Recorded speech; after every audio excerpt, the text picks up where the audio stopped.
শেখ সাহেব আমাকে এবং নূরকে দেখা করতে বলেছিলেন, কিন্তু তখন পর্যন্ত দেখা করতে যেতে পারিনি বিভিন্ন ব্যস্ততায়। ব্যাপারটা উদ্দেশ্য প্রণোদিত ছিল না। শেখ সাহেব আবার খবর পাঠালেন দেখা করার জন্যে। গেলাম আমি ও নূর ৩২ নম্বরেই দেখা করতে। সালাম দোয়া বিনিময়ের পর শেখ সাহেব শুরু করলেন, দেখ, আমার কিছুই করার ছিল না। নেহাত অপারগ হয়েই তোদের ব্যাপারে সিদ্ধান্ত নিতে হয়েছে আমাকে। জানি আমার এই সিদ্ধান্তে মনক্ষুণ্ণ হইছস তোরা, হওয়াই স্বাভাবিক। আমি তোদের জন্য কিছু একটা করতে চাই। বিদেশের দূতাবাসে চাকরি করতে চাইলে সেই ব্যবস্থা কইরা দিতে পারি। ব্যবসা করতে চাইলে নাসেরও কইয়া সে ব্যবস্থাও কইরা দিতে পারি। ওর অনেক ধরনের ব্যবসা আছে, তার সাথে তোরাও যোগ দিতে পারোস। বললাম, চাচা, আমরা সৈনিক মানুষ। সেনাবাহিনীর চাকরি স্বেচ্ছায় নিয়েছিলাম, টাকা পয়সার লোভে নয়। সম্মান এবং দেশের সেবা করার জন্যই আমরা এসেছি। সেটাই যখন আপনার বিচারে হারাতে হয়েছে, তখন আপনার কাছ থেকে আর অন্য কিছু চাওয়ার নেই চাচা। এরপরও আপনি আমাদের জন্যে যদি কিছু করতে চান, সেটা আপনার মহানুভবতা। আপনি আমাদের জন্য দোয়া করবেন, সেইটাই যথেষ্ট। রিজিকের মালিক আল্লাহ। খেয়ে পড়ে বাঁচার মতো কিছু একটা করতে পারবো আপনার দোয়ায়, ইনশাল্লাহ। জানি না আর দেখা হওয়ার সুযোগ হবে কি না। বেয়াদবি নেবেন না চাচা, একটা কথা আপনাকে বলে যাই। আপনার আশেপাশে যারাই সর্বক্ষণ আপনাকে ঘিরে রাখছে, তাদের বেশিরভাগই কিন্তু মতলববাজ। দেশের অবস্থা এবং জনগণ সম্পর্কে তারা আপনাকে সঠিক কথা বলে না। যা শুনলে আপনি খুশি হবেন, চাটুকাররা সেটাই বলে থাকে মতলব হাসিলের জন্যে। খোদা না করুক তেমন দুর্দিন যদি কখনো আসে, তবে এদের কেউই আপনার সাথে থাকবে না, চলে যাবে নতুন আশ্রয়ের সন্ধানে। তখন সে অবস্থার জন্য সব দায় দায়িত্ব আপনার উপরই আরোপ করা হবে এবং অবস্থার মোকাবিলাও করতে হবে আপনাকেই। আপনি সবসময় বলে থাকেন যে দেশের জনগণকে আপনি ভালো করে চেনেন, কিন্তু আজ আমি বলে যাচ্ছি, জনগণ থেকে বর্তমানে আপনি সম্পূর্ণ বিচ্ছিন্ন হয়ে পড়েছেন, কিংবা আপনাকে করা হচ্ছে। আপনি আমাদের স্নেহ করেন চাচা। আমাদের চাকরিচ্যুত করে আপনার কতটুকু লাভ হয়েছে সেটা আপনি ভালো বোঝেন। তবে আমরা কিন্তু বরাবরই আন্তরিকভাবে আপনার ভালোই চেয়েছি। আল্লাহ পাক আপনাকে অনেক দিয়েছেন, আপনার তো আর চা পাওয়ার কিছু থাকতে পারে না। চাটার দল ছেড়ে দেশ এবং জাতির নেতা হওয়ার চেষ্টা করা উচিত আপনার। তারই মধ্যে রয়েছে আপনার দীর্ঘ রাজনৈতিক জীবনের ত্যাগ এবং পরিশ্রমের সার্থকতা। আশ্চর্য হয়ে শেখ সাহেব আমার কথাগুলো চুপচাপ শুনেছিলেন সেদিন, আর পাইপে মৃদু মৃদু টান দিচ্ছিলেন। তিনি কিছু বলছে না দেখে আমি আবার বললাম, তাহলে আমরা এবার আসি। তিনি অনুমতি দিলেন। আমরা বেরিয়ে এলাম ৩২ নম্বর থেকে। অত্যন্ত আন্তরিকতার সাথে কথাগুলি বলেছিলাম তাকে, ব্যক্তিগতভাবে শ্রদ্ধা করি বলেই। এর কতটুকু তিনি বুঝেছিলেন জানি না। এরপর ব্যস্ত হয়ে পড়লাম জীবিকা সংস্থানের চেষ্টায়। আমার ছোট ভাই স্বপনের সাথেই ব্যবসা করব ঠিক করলাম। সে ব্যবসাতে অভিজ্ঞ। MBA-তে ভালো রেজাল্ট করার পর থেকেই ব্যবসা করছে স্বপন। কর্নেল আকবর এবং মেজর শাহরিয়ার ইতিমধ্যেই স্বেচ্ছায় চাকরি ছেড়ে দিয়েছে আমরা চাকরিচ্যুত হওয়ার পর। মেজর শাহরিয়ার শেরি এন্টারপ্রাইজ নামে কোম্পানি খুলে ব্যবসা শুরু করল। কর্নেল আকবর আমাদের সাথে নিয়ে যোগ দেবেন ঠিক করলেন। স্বপন, কর্নেল আকবর, মেজর নূর এবং আমার নামের প্রথম অক্ষর দিয়ে গঠন করা হল SANS, স্যান্স ইন্টারন্যাশনাল।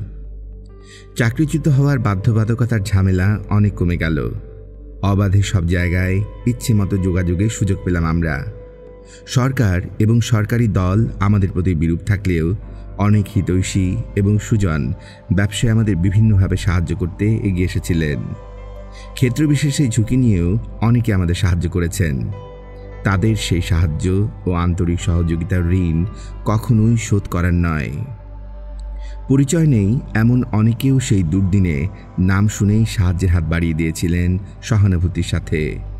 ছোটোখাটো ইম্পোর্ট সাপ্লাইয়ের ব্যবসা আমাদের অল্প সময়ের মধ্যেই বেশ জমে উঠল। টাকা পয়সার আমদানি হচ্ছিল ভালোই। IRDP-তে সাপ্লাই কন্ট্রাক্টর হিসেবে দেশের প্রায় সব থানাতেই কাজ করার সুযোগ হয়েছিল আমাদের। এতে করে সব মহলের সাথে যোগাযোগ রক্ষা করার বিশেষ সুবিধা হয়েছিল আমাদের। শহরে, বন্দরে, গ্রামে-গঞ্জে ঘুরে সর্বস্তরের লোকজনদের সাথে মিশে বিভিন্ন বিষয়ে তাদের মনোভাব বোঝার সুযোগ হয়েছিল আমাদের। বুঝতে পারছিলাম সরকারের অপশাসন আর অত্যাচারে অতিষ্ঠ হয়ে উঠেছে দেশের সাধারণ মানুষ। যেখানেই গেছি পরিচয় জেনে কতজন সম্মান দেখিয়েছেন, শ্রদ্ধার সাথে নিঃস্বার্থভাবে যতটুকু সম্ভব সাহায্য করেছেন আমাদের। এভাবেই কাটছিল আমাদের সময়। একদিন বেশ রাত করে ধানমন্ডির এক বন্ধুর বাসার পার্টি থেকে ফিরছিলাম আমি এবং নিম্নি। মুষলধারে বৃষ্টি পড়ছে, অল্প দূরেও কিছু দেখা যাচ্ছে না। ইন্টারকন ছেড়ে পুরনো গণভবন মানে বর্তমানে সুগন্ধার কাছাকাছি এসেছি। হঠাৎ বিপরীত দিক থেকে একটি গাড়ি অতি দ্রুত আসছে দেখলাম। দূর থেকেই গাড়ির ভেতর থেকেই হৈ হুল্লোড় আওয়াজ পেলাম। কিছু উশৃঙ্খল তরুণ বেসামাল অবস্থায় হৈ হুল্লোড় করছিল। গাড়িটিও এগিয়ে আসছিল ঠিক একই অবস্থায়, এঁকে বেঁকে। নিয়ন্ত্রণহীন গাড়ি থেকে নিজেদের বাঁচাবার জন্য গাড়ি একটু সাইড করতেই গাড়ি স্কিড করে জোরে মুখোমুখি ধাক্কা খেল সামনের ল্যাম্পপোস্টের সাথে। জোরে ধাক্কায় ইঞ্জিন বন্ধ হয়ে গেল। সামনের বনেটটাও দুমড়ে মুচড়ে ভিতরে ঢুকে গেছে। গাড়ি কিছুতেই আর স্টার্ট নিচ্ছে না। অন্য গাড়িটি আমাদের অবস্থা না দেখে আরও দ্রুত বেগে দৃষ্টির বাইরে চলে গেছে। বৃষ্টির প্রচণ্ডতা ক্রমশ বেড়েই চলছে। রাত অনেক হয়েছে, তার উপর এমন বৃষ্টি, তাই রাস্তাও একদম ফাঁকা। স্টিয়ারিংয়ের সাথে মাথা লেগে মাথা ফেটে রক্ত ঝরছে আমার কপাল বেয়ে। নিম্নির অবশ্য কিছুই হয়নি। আমার রক্ত দেখে ঘাবড়ে গেছে বেচারি। কি করব কিছুই বুঝতে পারছিলাম না। ইঞ্জিনটা একটু নেড়েচেড়ে দেখছিলাম যদি কোনো মতো গাড়িটা স্টার্ট নেয়। না, কিছুতেই কিছু হচ্ছে না। হঠাৎ সাইরেন বাজিয়ে রাষ্ট্রপতির কাফেলা এগিয়ে আসছে দেখতে পেলাম। আমি তখন অসহায় অবস্থায় দাঁড়িয়ে আছি গাড়ির পাশে। কাফেলা কাছে আসতেই রাষ্ট্রপতির গাড়ি দাঁড়িয়ে পড়ল। গাড়ির জানালার কাছে নামিয়ে স্বয়ং রাষ্ট্রপতি মুখ বের করে আমাকে জিজ্ঞাসা করলেন, কি ব্যাপার? কপালে রক্তক্ষরণ দেখে বুঝতে পারলেন গাড়ি অ্যাক্সিডেন্ট হয়েছে। মুহূর্তে তিনি তার একজন সহযোগীকে নির্দেশ দিলেন অবিলম্বে গাড়িতে করে আমাদের হাসপাতালে নিয়ে যেতে। তার হুকুমে আমি এবং নিম্নি তার কাফেলারি একটি গাড়িতে করে সিএমএইচে পৌঁছলাম। চিকিৎসার পর তার গাড়িতেই বাসায় ফিরলাম। বাসায় ফিরে দেখি বাসার সবাই উৎকণ্ঠিত অবস্থায় আমাদের জন্য অপেক্ষা করছে।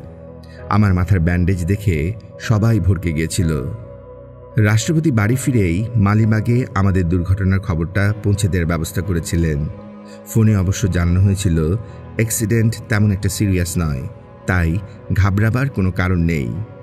আব্বাকে আশ্বস্ত করার জন্য বলা হয়েছিল দুর্ঘটনাস্থলের কাছ দিয়ে যাবার সময় আমাদের দেখতে পেয়ে স্বয়ং রাষ্ট্রপতি আমাদের গাড়ি করে হাসপাতালে পাঠিয়ে দেন। সবাইকে দুশ্চিন্তামুক্ত করার জন্য বলেছিলাম, injury is not serious at all, only 3 stitches, that's all, so nothing to worry about and Nimni is absolutely unhurt. এই ঘটনার অবতারণা এখানে এই জন্য করা হলো যা থেকে পাঠক বুঝতে পারবেন ব্যক্তি এবং পারিবারিক পর্যায়ে মুজিব পরিবারের সাথে আমাদের কি ধরনের ঘনিষ্ঠতা ছিল, কিন্তু কোনো সম্পর্কই নীতি আদর্শের ঊর্ধ্বে নয়। তাই আমিও পারিনি আপোষ করতে ব্যক্তি মুজিবের মতো। গণবিরোধী পুতুল সরকার প্রধান, গণতন্ত্রের হত্যাকারী, বাকশালী স্বৈর শাসনের প্রবর্তক মুজিবুর রহমানের সাথে এক হতে। সেনাবাহিনীতে চাকুরিরত অবস্থায় আমাদের তৎপরতা সম্পর্কে মেজর রফিক পিএসসি তার গ্রন্থ বাংলাদেশ সামরিক শাসন এবং গণতন্ত্রের সংকটে লিখেছেন, উদ্ধৃতি, সমসাময়িক ইতিহাসে কম্বোডিয়া, গণচীন, কিউবা, ভিয়েতনাম তথা সর্বত্রই মুক্তিযোদ্ধারা দেশ স্বাধীন হবার পর ক্ষমতা দখল করেছে। শুধু বাংলাদেশেই ঘটেছে এর ব্যতিক্রম। মুক্তিযোদ্ধারা বাংলাদেশ মুক্ত হবার পর অস্ত্র সমর্পণ করেছে রাজনৈতিক নেতাদের হাতে।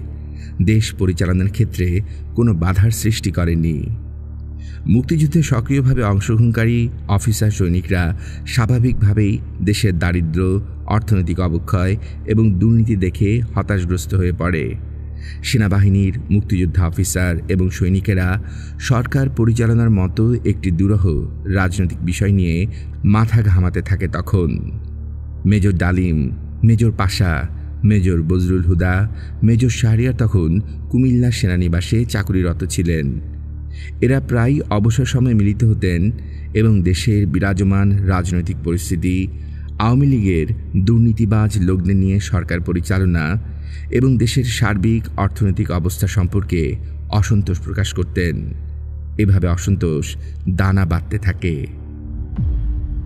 1972 সালে কুমিল্লা সেনানিবাসে কর্নেল তাহের এবং ঢাকা সেনানিবাসে কর্নেল জিয়াউদ্দিন প্রতি সপ্তাহে স্টাডি পিরিয়ডের নামে অফিসারদের সমবেত করে দেশের রাজনৈতিক পরিস্থিতির পর্যালোচনা এবং দেশের সার্বিক অর্থনৈতিক উন্নয়নে আওয়ামী লীগ সরকারের ব্যর্থতা সম্পর্কে তরুণ অফিসারদের সঙ্গে সমালোচনায় লিপ্ত হতেন।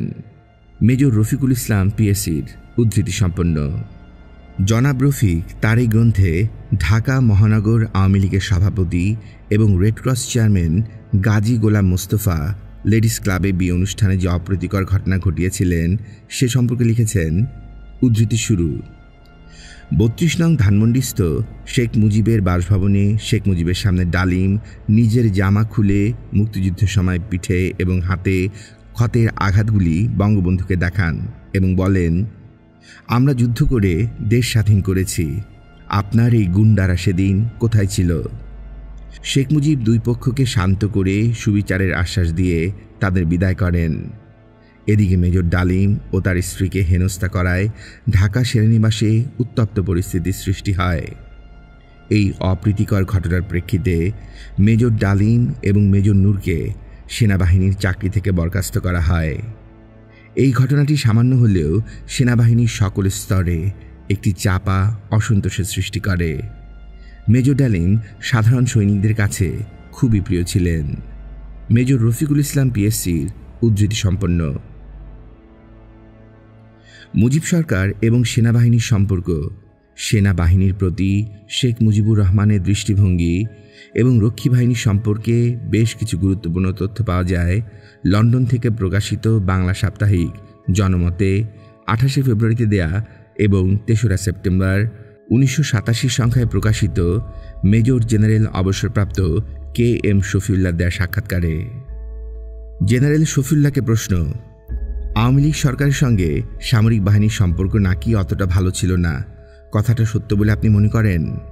শফিউল্লাহর উত্তর, আওয়ামী লীগ সরকারের ব্যক্তিগতভাবে আমার উপরে আস্থা ছিল, কিন্তু পুরো সামরিক বাহিনীর উপর তাদের আস্থা ছিল কিনা তাতে সন্দেহ আছে।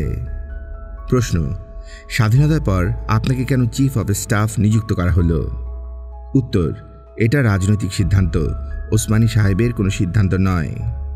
প্রশ্ন, রক্ষী বাহিনী গঠন করার আগে আওয়ামী লীগ সরকার এ ব্যাপারে কি আপনার সঙ্গে কোনো আলাপ আলোচনা করেছিল?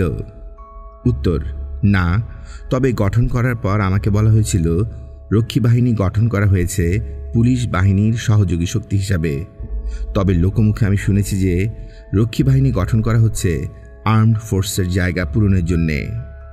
প্রশ্ন, সামরিক বাহিনীর সাথে রক্ষী বাহিনীর কেমন সম্পর্ক ছিল? উত্তর, সম্পর্ক ভালো ছিল না।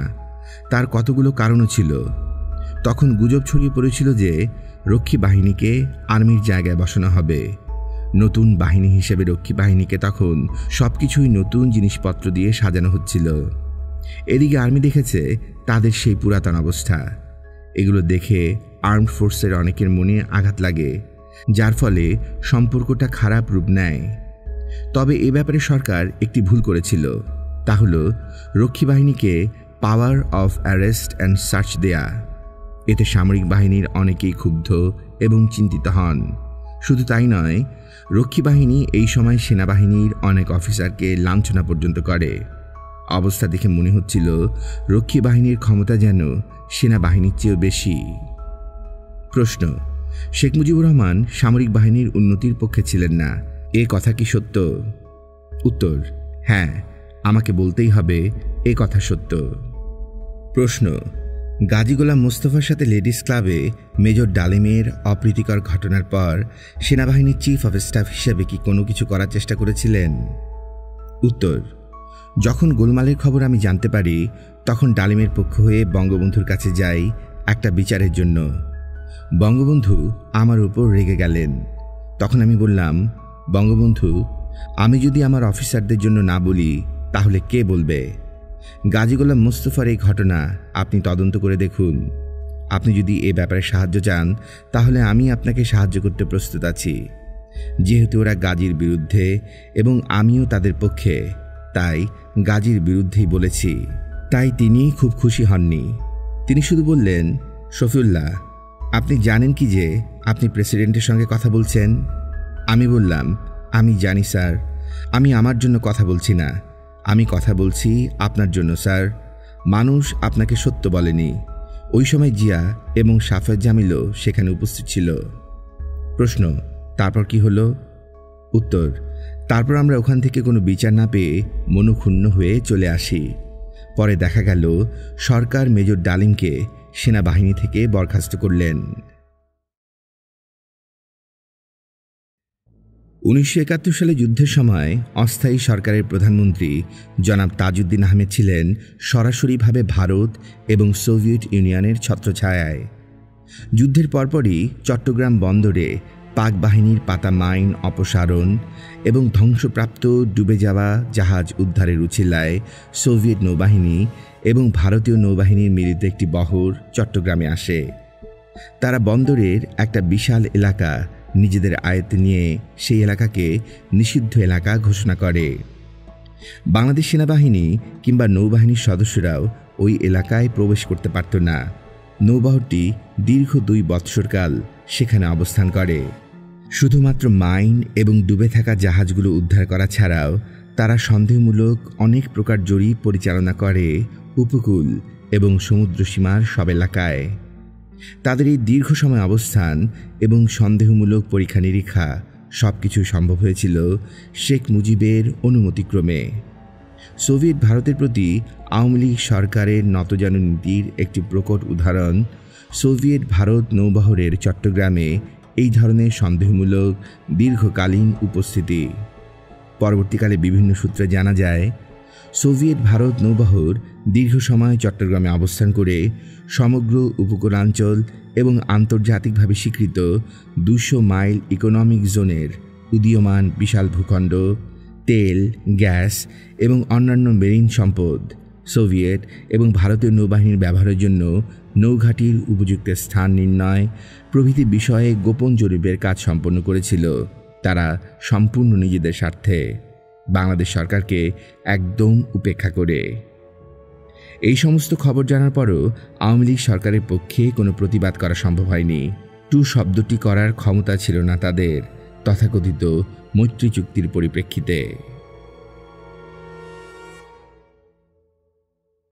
25 এবং 26শে মার্চ এর কালরাত্রি এবং আওয়ামী লীগের স্বাধীনতা যুদ্ধের প্রস্তুতি এবং ইন্দিরা গান্ধীর মুক্তিযুদ্ধ সম্পর্কে তার দৃষ্টিভঙ্গি সম্পর্কে মেজর রফিকুল ইসলাম তার বই বাংলাদেশ সামরিক শাসন এবং গণতন্ত্রের সংকটে লিখেছেন, উদ্ধৃতি, পাক সামরিক জান্তার 25-26শে মার্চের হামলার পর একটি শক্তিশালী সামরিক বাহিনীর বিরুদ্ধে প্রত্যক্ষ সশস্ত্র সংগ্রাম পরিচালনা করার পূর্ব পরিকল্পনা এবং পূর্ব প্রস্তুতি না থাকায় আওয়ামী লীগের নেতৃবৃন্দ জনগণকে কামানের গোলার মুখে ফেলে রেখে কলকাতায় পাড়ি জমালেন।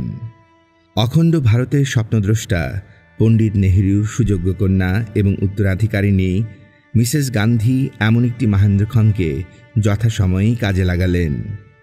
এই সময় দক্ষিণ এশিয়ায় দিল্লির 1 নম্বরের প্রতিদ্বন্দ্বী পাকিস্তানকে দ্বিখণ্ডিত করে দুর্বল করার পরিকল্পনা ছাড়াও ইন্দিরা সরকারের আরেকটি মুখ্য উদ্দেশ্য ছিল পশ্চিম বাংলাসহ ভারতের বিস্তীর্ণ অঞ্চলে বামপন্থীদের দ্বারা পরিচালিত বিকাশমান গণযুদ্ধকে শেষ করে নিষ্ক্রিয় করে দেয়া। ইন্দিরা গান্ধী একই সাথে এ দুটো কাজেই সফলকাম হন।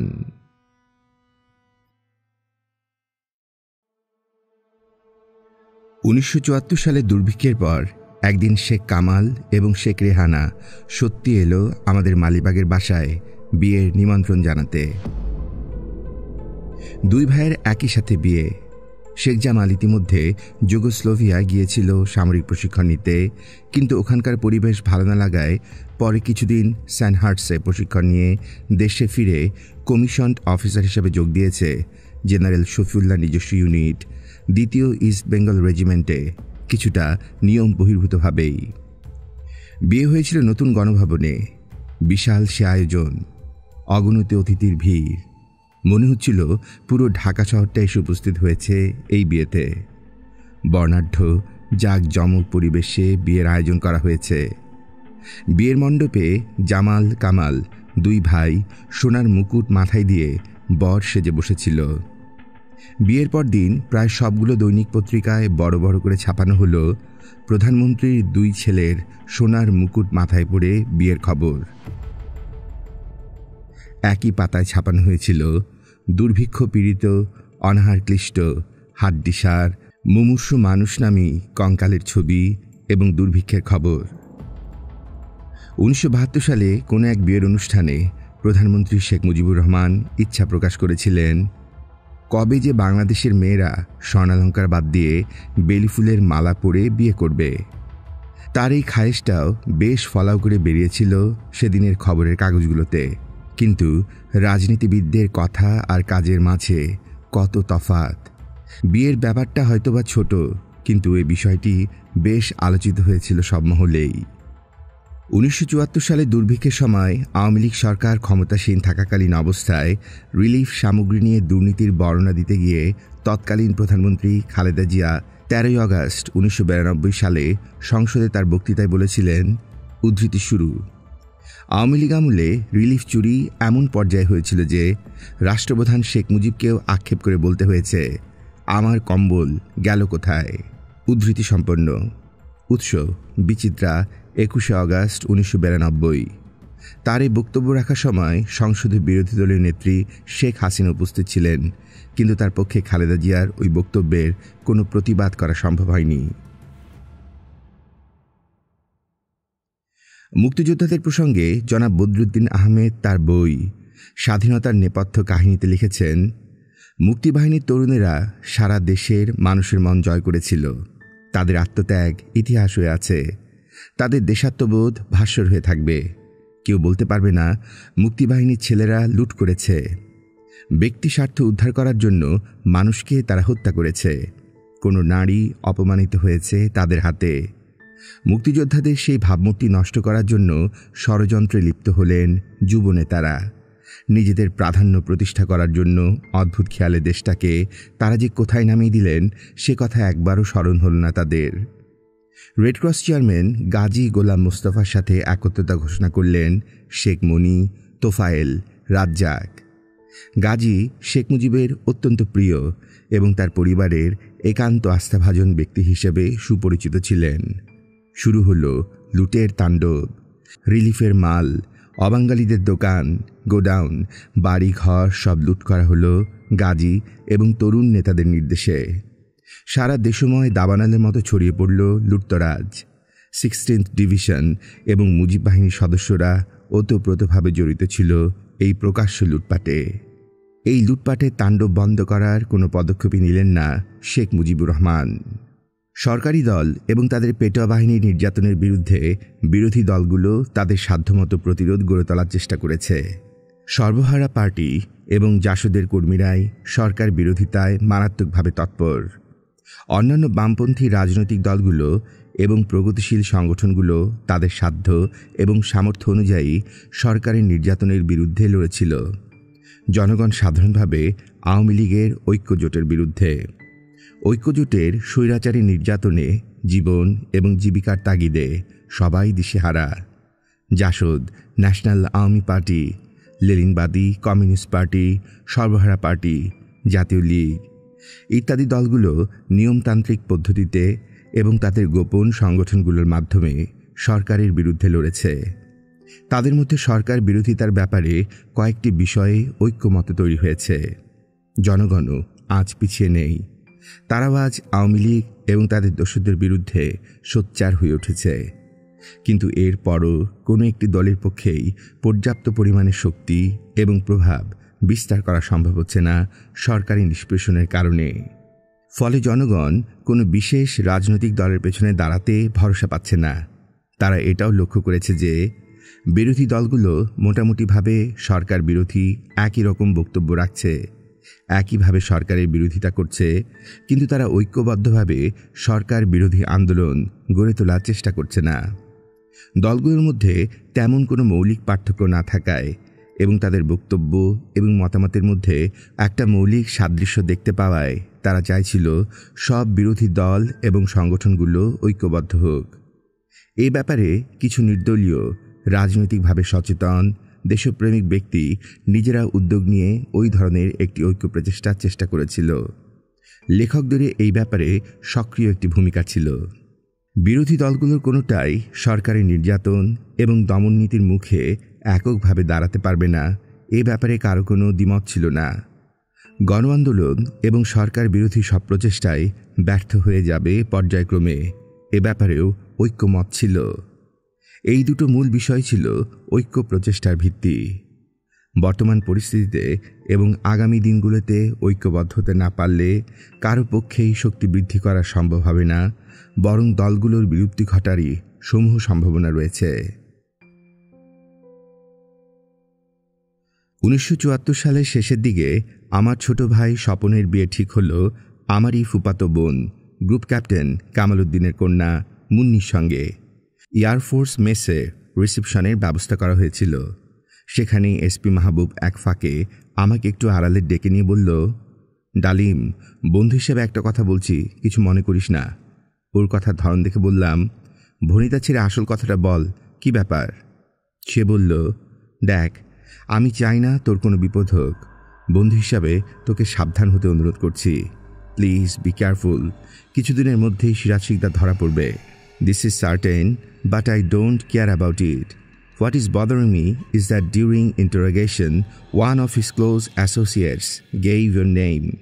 তার এক ক্লোজ কমরেডের নোটবুকে তোর নাম পাওয়া গেছে। আমি বললাম, কারো নোটবুকে আমার নাম পাওয়া গেলে আমি কি করতে পারি? এসপি মাহবুব বলল, well, you are mature enough. আমি বলছি, please be very very careful about your movements and be cautious about the people you met. I am pretty serious about it. Do you understand? আমাদের দুজনকে একসাথে দেখতে পেয়ে একজন bear এসে জানালো খাবার দেয়া হয়েছে। দুজনেই খাবার টেবিলের দিকে এগিয়ে গেলাম। খাচ্ছিলাম আর মাহবুবের কথাগুলোর বিষয়ে ভাবছিলাম। যতটুকু সম্ভব স্পষ্ট ইঙ্গিত দিয়ে গেছে মাহবুব, আরও সতর্কভাবে চলাফেরা করতে হবে আমাকে। সরকারের বিশেষ মহলের সুনজরে পড়ে গেছি, অতএব সাবধান, খুব সাবধান হতে হবে আমাকে। খুব শীঘ্রই ধরা পড়বে সিরাজ শিকদার। এই কথাটা এত জোর দিয়ে কি করে বলতে পারল মাহবুব? তবে সরকার নিশ্চয়ই কোনো ফাঁদ পেতেছে, যে ফাঁদ বুঝতে না পেরে সিরাজ শিকদার ধরা পড়বে। নিশ্চয়ই তাই, তা না হলে মাহবুবের মতো লোক এত দৃঢ়তার সাথে কথা বলতো না। সংবাদটা যত তাড়াতাড়ি সম্ভব সংশ্লিষ্ট মহলে আমাকে পৌঁছে দিতে হবে। সাবধানের মার নেই। পরদিন খবরটা জায়গা মতো পৌঁছে দিয়ে সাবধান করে দেওয়া হয়েছিল। জবাব পাওয়া গিয়েছিল, তেমন কোনো আশঙ্কার কারণ নেই।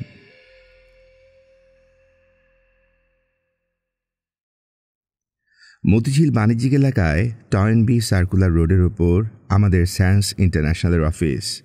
ব্যবসা সংক্রান্ত বিষয়ে নিত্য নানা ধরনের লোক আসা যাওয়া করছে। বিভিন্ন ধরনের লোকজন আসত আমাদের অফিসে। বিভিন্ন রাজনৈতিক দলের নেতাকর্মীরাও আসত জনতার স্রোতে মিশে। সে অবস্থায় কোনো রাজনৈতিক ব্যক্তির নোটবুকে আমার নাম পাওয়াটা বিচিত্র কিছু নয়।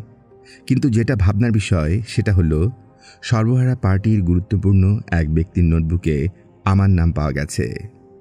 অন্যান্য রাজনৈতিক দলগুলোর সাথেও আমার যোগাযোগ রয়েছে, সে বিষয়ে কিন্তু মাহবুব কিছু বলল না। তবে কি বুঝে নিতে হবে, সর্বহারা দলের সদস্যদের সাথে আমিও সরকারের প্রায়োরিটি টার্গেটে পরিণত হয়েছি। বিষয়টি নিয়ে আমাদের মধ্যে আলোচনা হলো। সবাই মত প্রকাশ করল, মাহবুবের ইঙ্গিতকে হালকাভাবে দেখা ঠিক হবে না। উপযুক্ত নিরাপত্তার সাথেই আমাকে চলাচল করতে হবে। তবে জীবনের স্বাভাবিকতাও বুঝিয়ে রাখতে হবে। যে কোনো অস্বাভাবিক আচরণ সরকারি মহলকে আরও সন্দিহান করে তুলবে।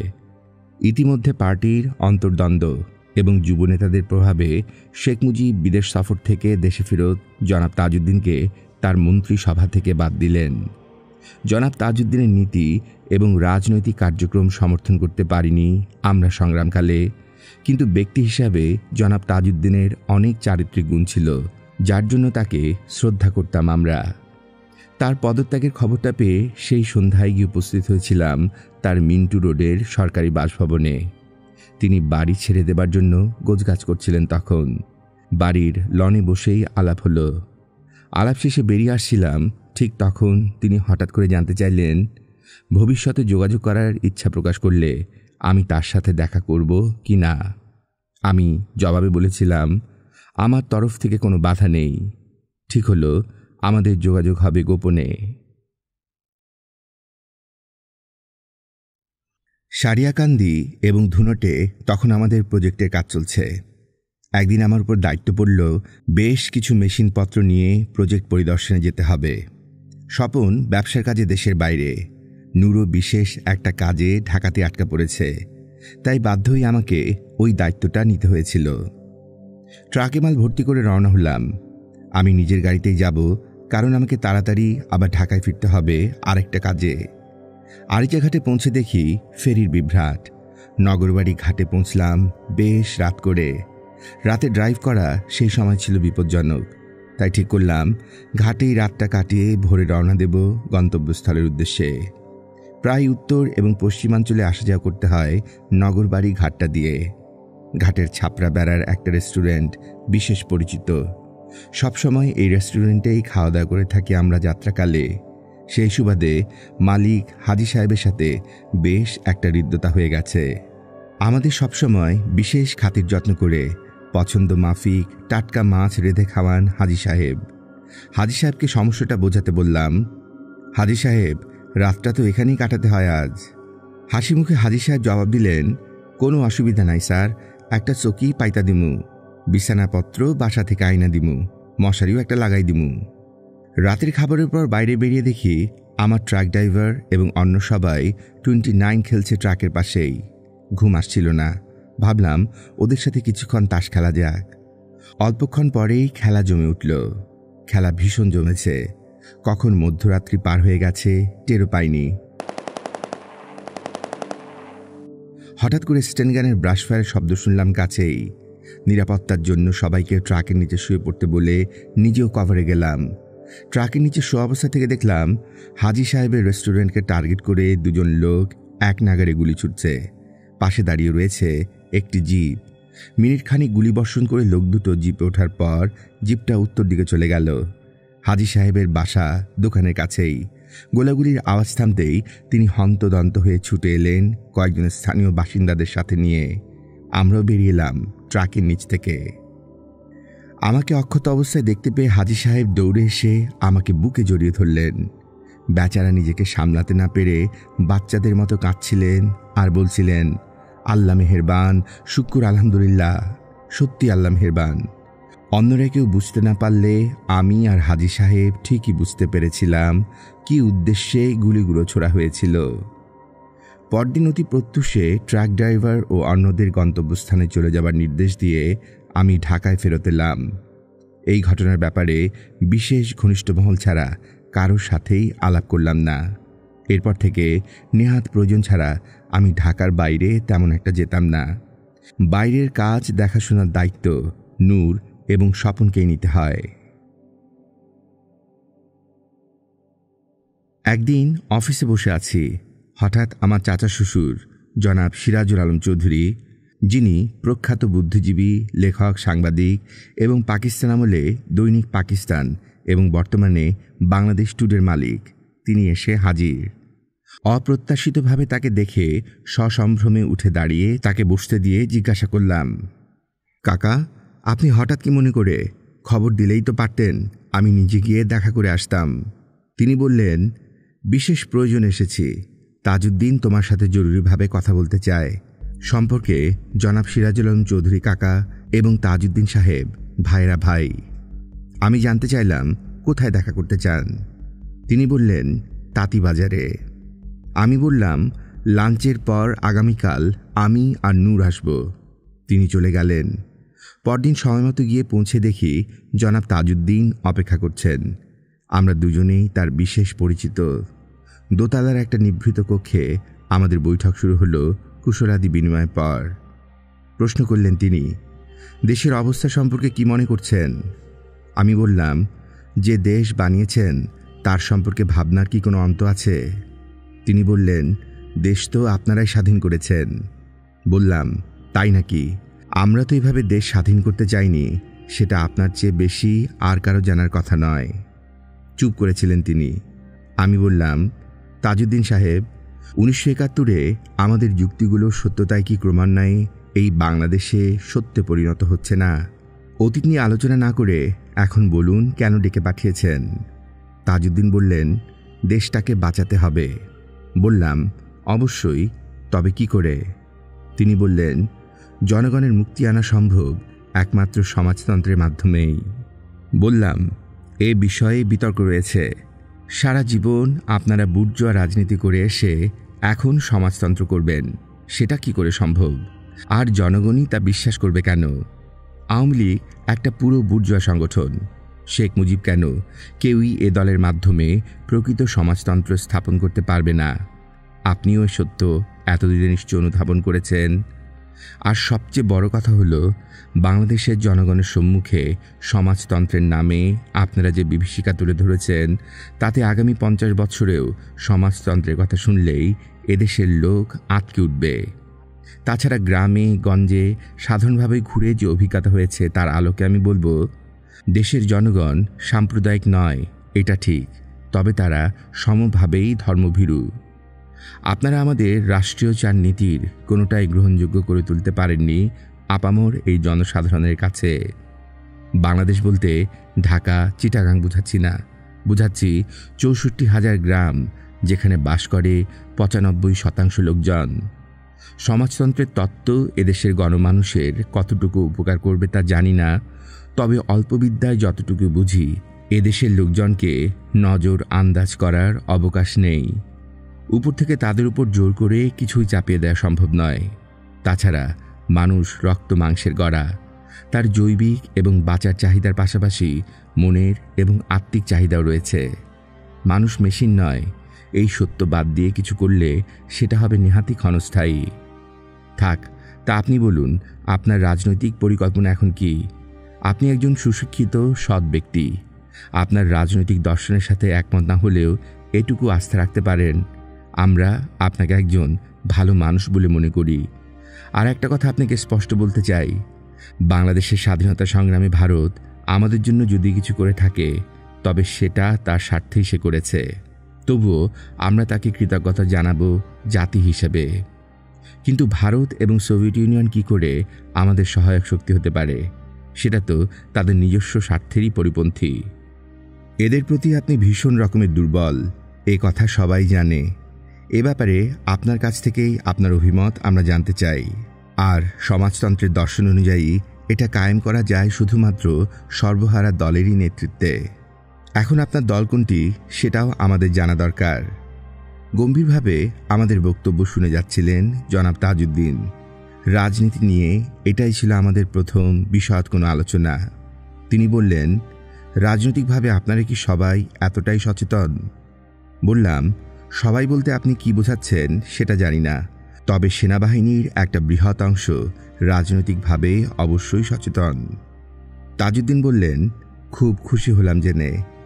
I can see some silver lining over the dark clouds. সমাজতন্ত্রের নীতিতে আমি বিশ্বাসী, তবে সমাজতন্ত্রের বাস্তবায়ন পদ্ধতি সব দেশেই সে দেশের বাস্তব পরিস্থিতির উপর ভিত্তি করে বের করতে হয়। ভারত একটা সমাজতান্ত্রিক দেশ। তাদের দেশের অর্থনীতিতে সমাজতন্ত্রের যে প্রভাব রয়েছে সেটা অবশ্যই সোভিয়েত মডেলের নয়। গণতান্ত্রিক নীতিতে বিশ্বাসী দেশ ভারত নীতিগতভাবে আমাদের জাতীয় মুক্তি সংগ্রামে সাহায্য করেছে এবং সোভিয়েত ইউনিয়নের বেলায়ও একই কথা বলা চলে। সারা পৃথিবীতে বিভিন্ন দেশের মুক্তি সংগ্রামকে এগিয়ে নিয়ে যেতে সোভিয়েত ইউনিয়ন সব রকম সাহায্য করে চলেছে। রুশ বিরোধিতার মূলে কাজ করছে সাম্প্রদায়িকতা এবং সাম্রাজ্যবাদী শক্তি। তাদের সব চক্রান্ত কি দেশের জন্য কোনো মঙ্গল বয়ে আনবে বলে মনে করেন? বললাম, দেখুন স্যার, আমি সে সমস্ত মানুষের মনোভাব আপনাকে জানিয়েছি যারা সাম্প্রদায়িক সাম্রাজ্যবাদী শক্তি এই দুটো শব্দ ঠিকমতো উচ্চারণও করতে পারে না, বোঝা তো দূরের কথা। এই সমস্ত আলোচনা তো শহুরে তথাকথিত বুদ্ধিজীবী সমাজের মাঝেই সীমিত। তারা জনগণের 1 কিংবা 2% নয়। আমরা মনে করি ভারত প্রকৃত অর্থে গণতান্ত্রিক কোনো দেশ নয়। গণতন্ত্রের নামাবলী গায়ে চড়িয়ে সেখানে গত 25 বছর ধরে চলছে এক পার্টির তথা এক পরিবারের শাসন। শ্রীমতী ইন্দিরা গান্ধী অখণ্ড ভারত নীতির বাস্তবায়নের জন্য পাকিস্তানকে দ্বিখণ্ডিত করার পূর্ণ সুযোগ গ্রহণ করেছেন। অনেকেই তাকে সমর্থন করেছেন, কিন্তু আজ কিছুতেই বাংলাদেশ একটি স্বাধীন স্বনির্ভর দেশ হিসেবে গড়ে উঠুক সেটা ভারতের কেন্দ্রীয় সরকার কোনো মতোই সমর্থন করতে পারে না। পরিবর্তে তারা চেষ্টা করবে আমাদের অর্থনীতিকে ভারতের অর্থনীতির সাথে আষ্টে পৃষ্ঠে জড়িয়ে আমাদের উপর তাদের নিয়ন্ত্রণ নিশ্চিত করতে। মানে আমাদের অবস্থা হবে ভুটান কিংবা সিকিমের মতো। এতে করে ভারতের অভ্যন্তরে কেন্দ্রীয় শোষণের বিরুদ্ধে যে সমস্ত জাতীয়তাবাদী আন্দোলনের অঙ্গার আজ জ্বলে উঠেছে তাদের চোখে আঙুল দিয়ে দেখিয়ে দেওয়া যাবে যে স্বাধীন সত্তা হিসেবে ভারত থেকে বিচ্ছিন্ন হয়ে উপমহাদেশের কোনো জাতির পক্ষেই স্বতন্ত্রভাবে বেঁচে থাকা সম্ভব নয়। যদি বেঁচে থাকতে হয় ভারতের আজ্ঞাধীন হয়েই বেঁচে থাকতে হবে তাদের।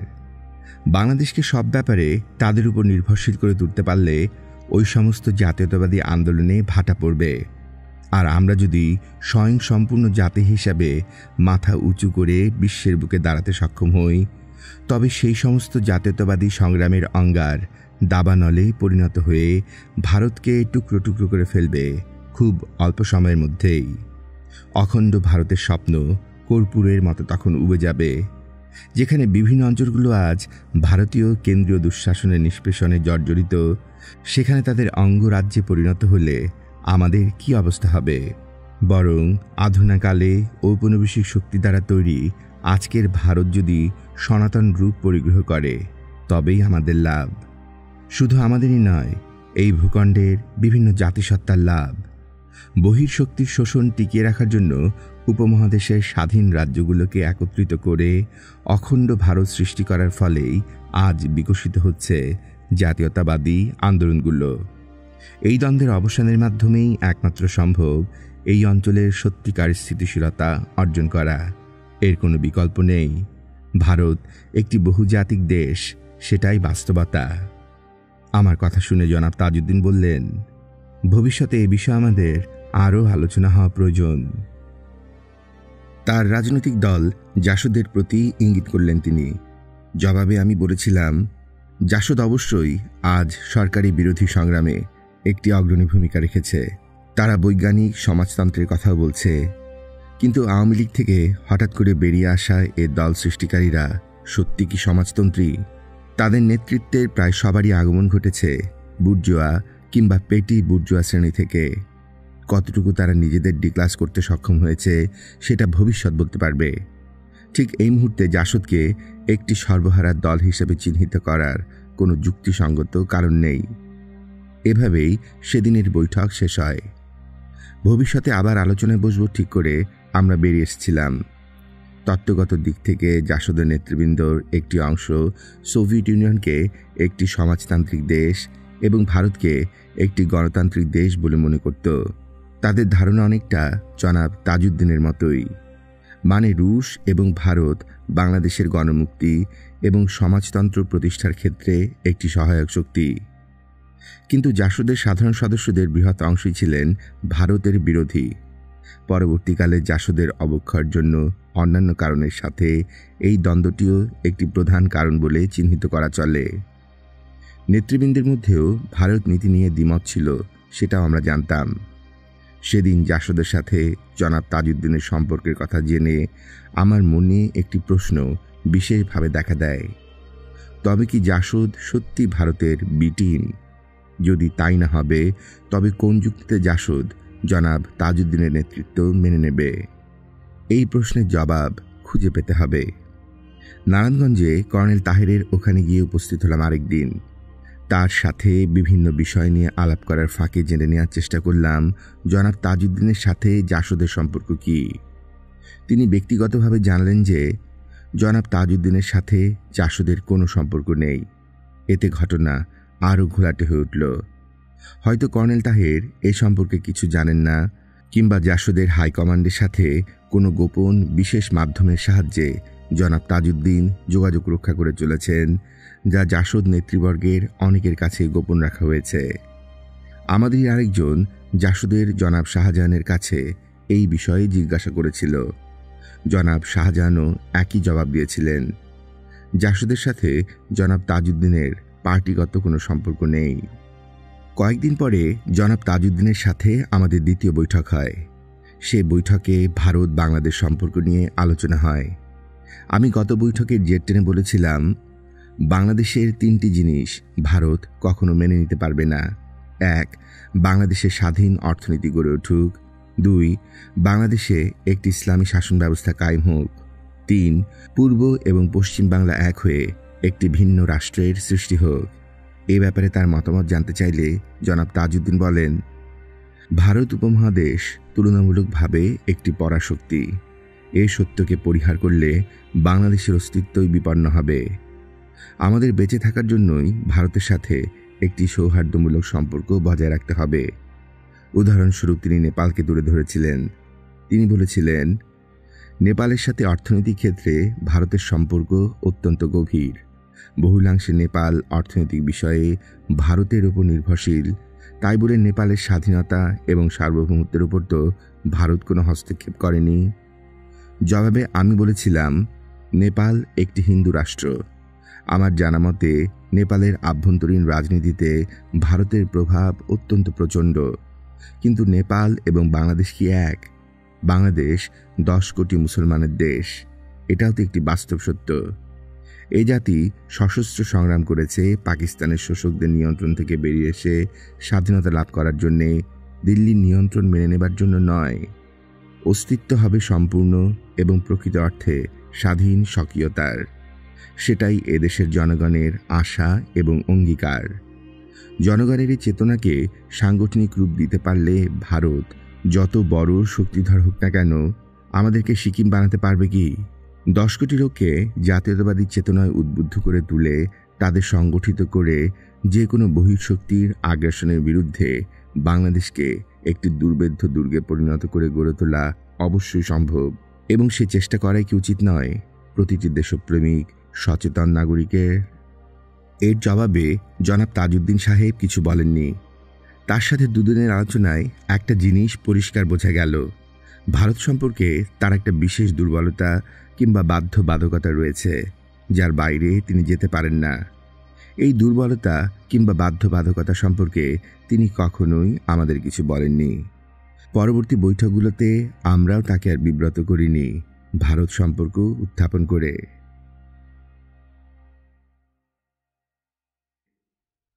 বাংলাদেশের স্বাধীনতার সুযোগ তৎকালীন ভারতীয় ইন্দিরা সরকার কিভাবে নিয়েছিল, এর এক চমৎকার বাস্তব বর্ণনা ভারতীয় লেখক, সাংবাদিক এবং আন্তর্জাতিক খ্যাতিসম্পন্ন কলকাতার ইংরেজি সাপ্তাহিক ফ্রন্টিয়ার পত্রিকা সম্পাদক সমর সেন তার লেখায় তুলে ধরেছেন।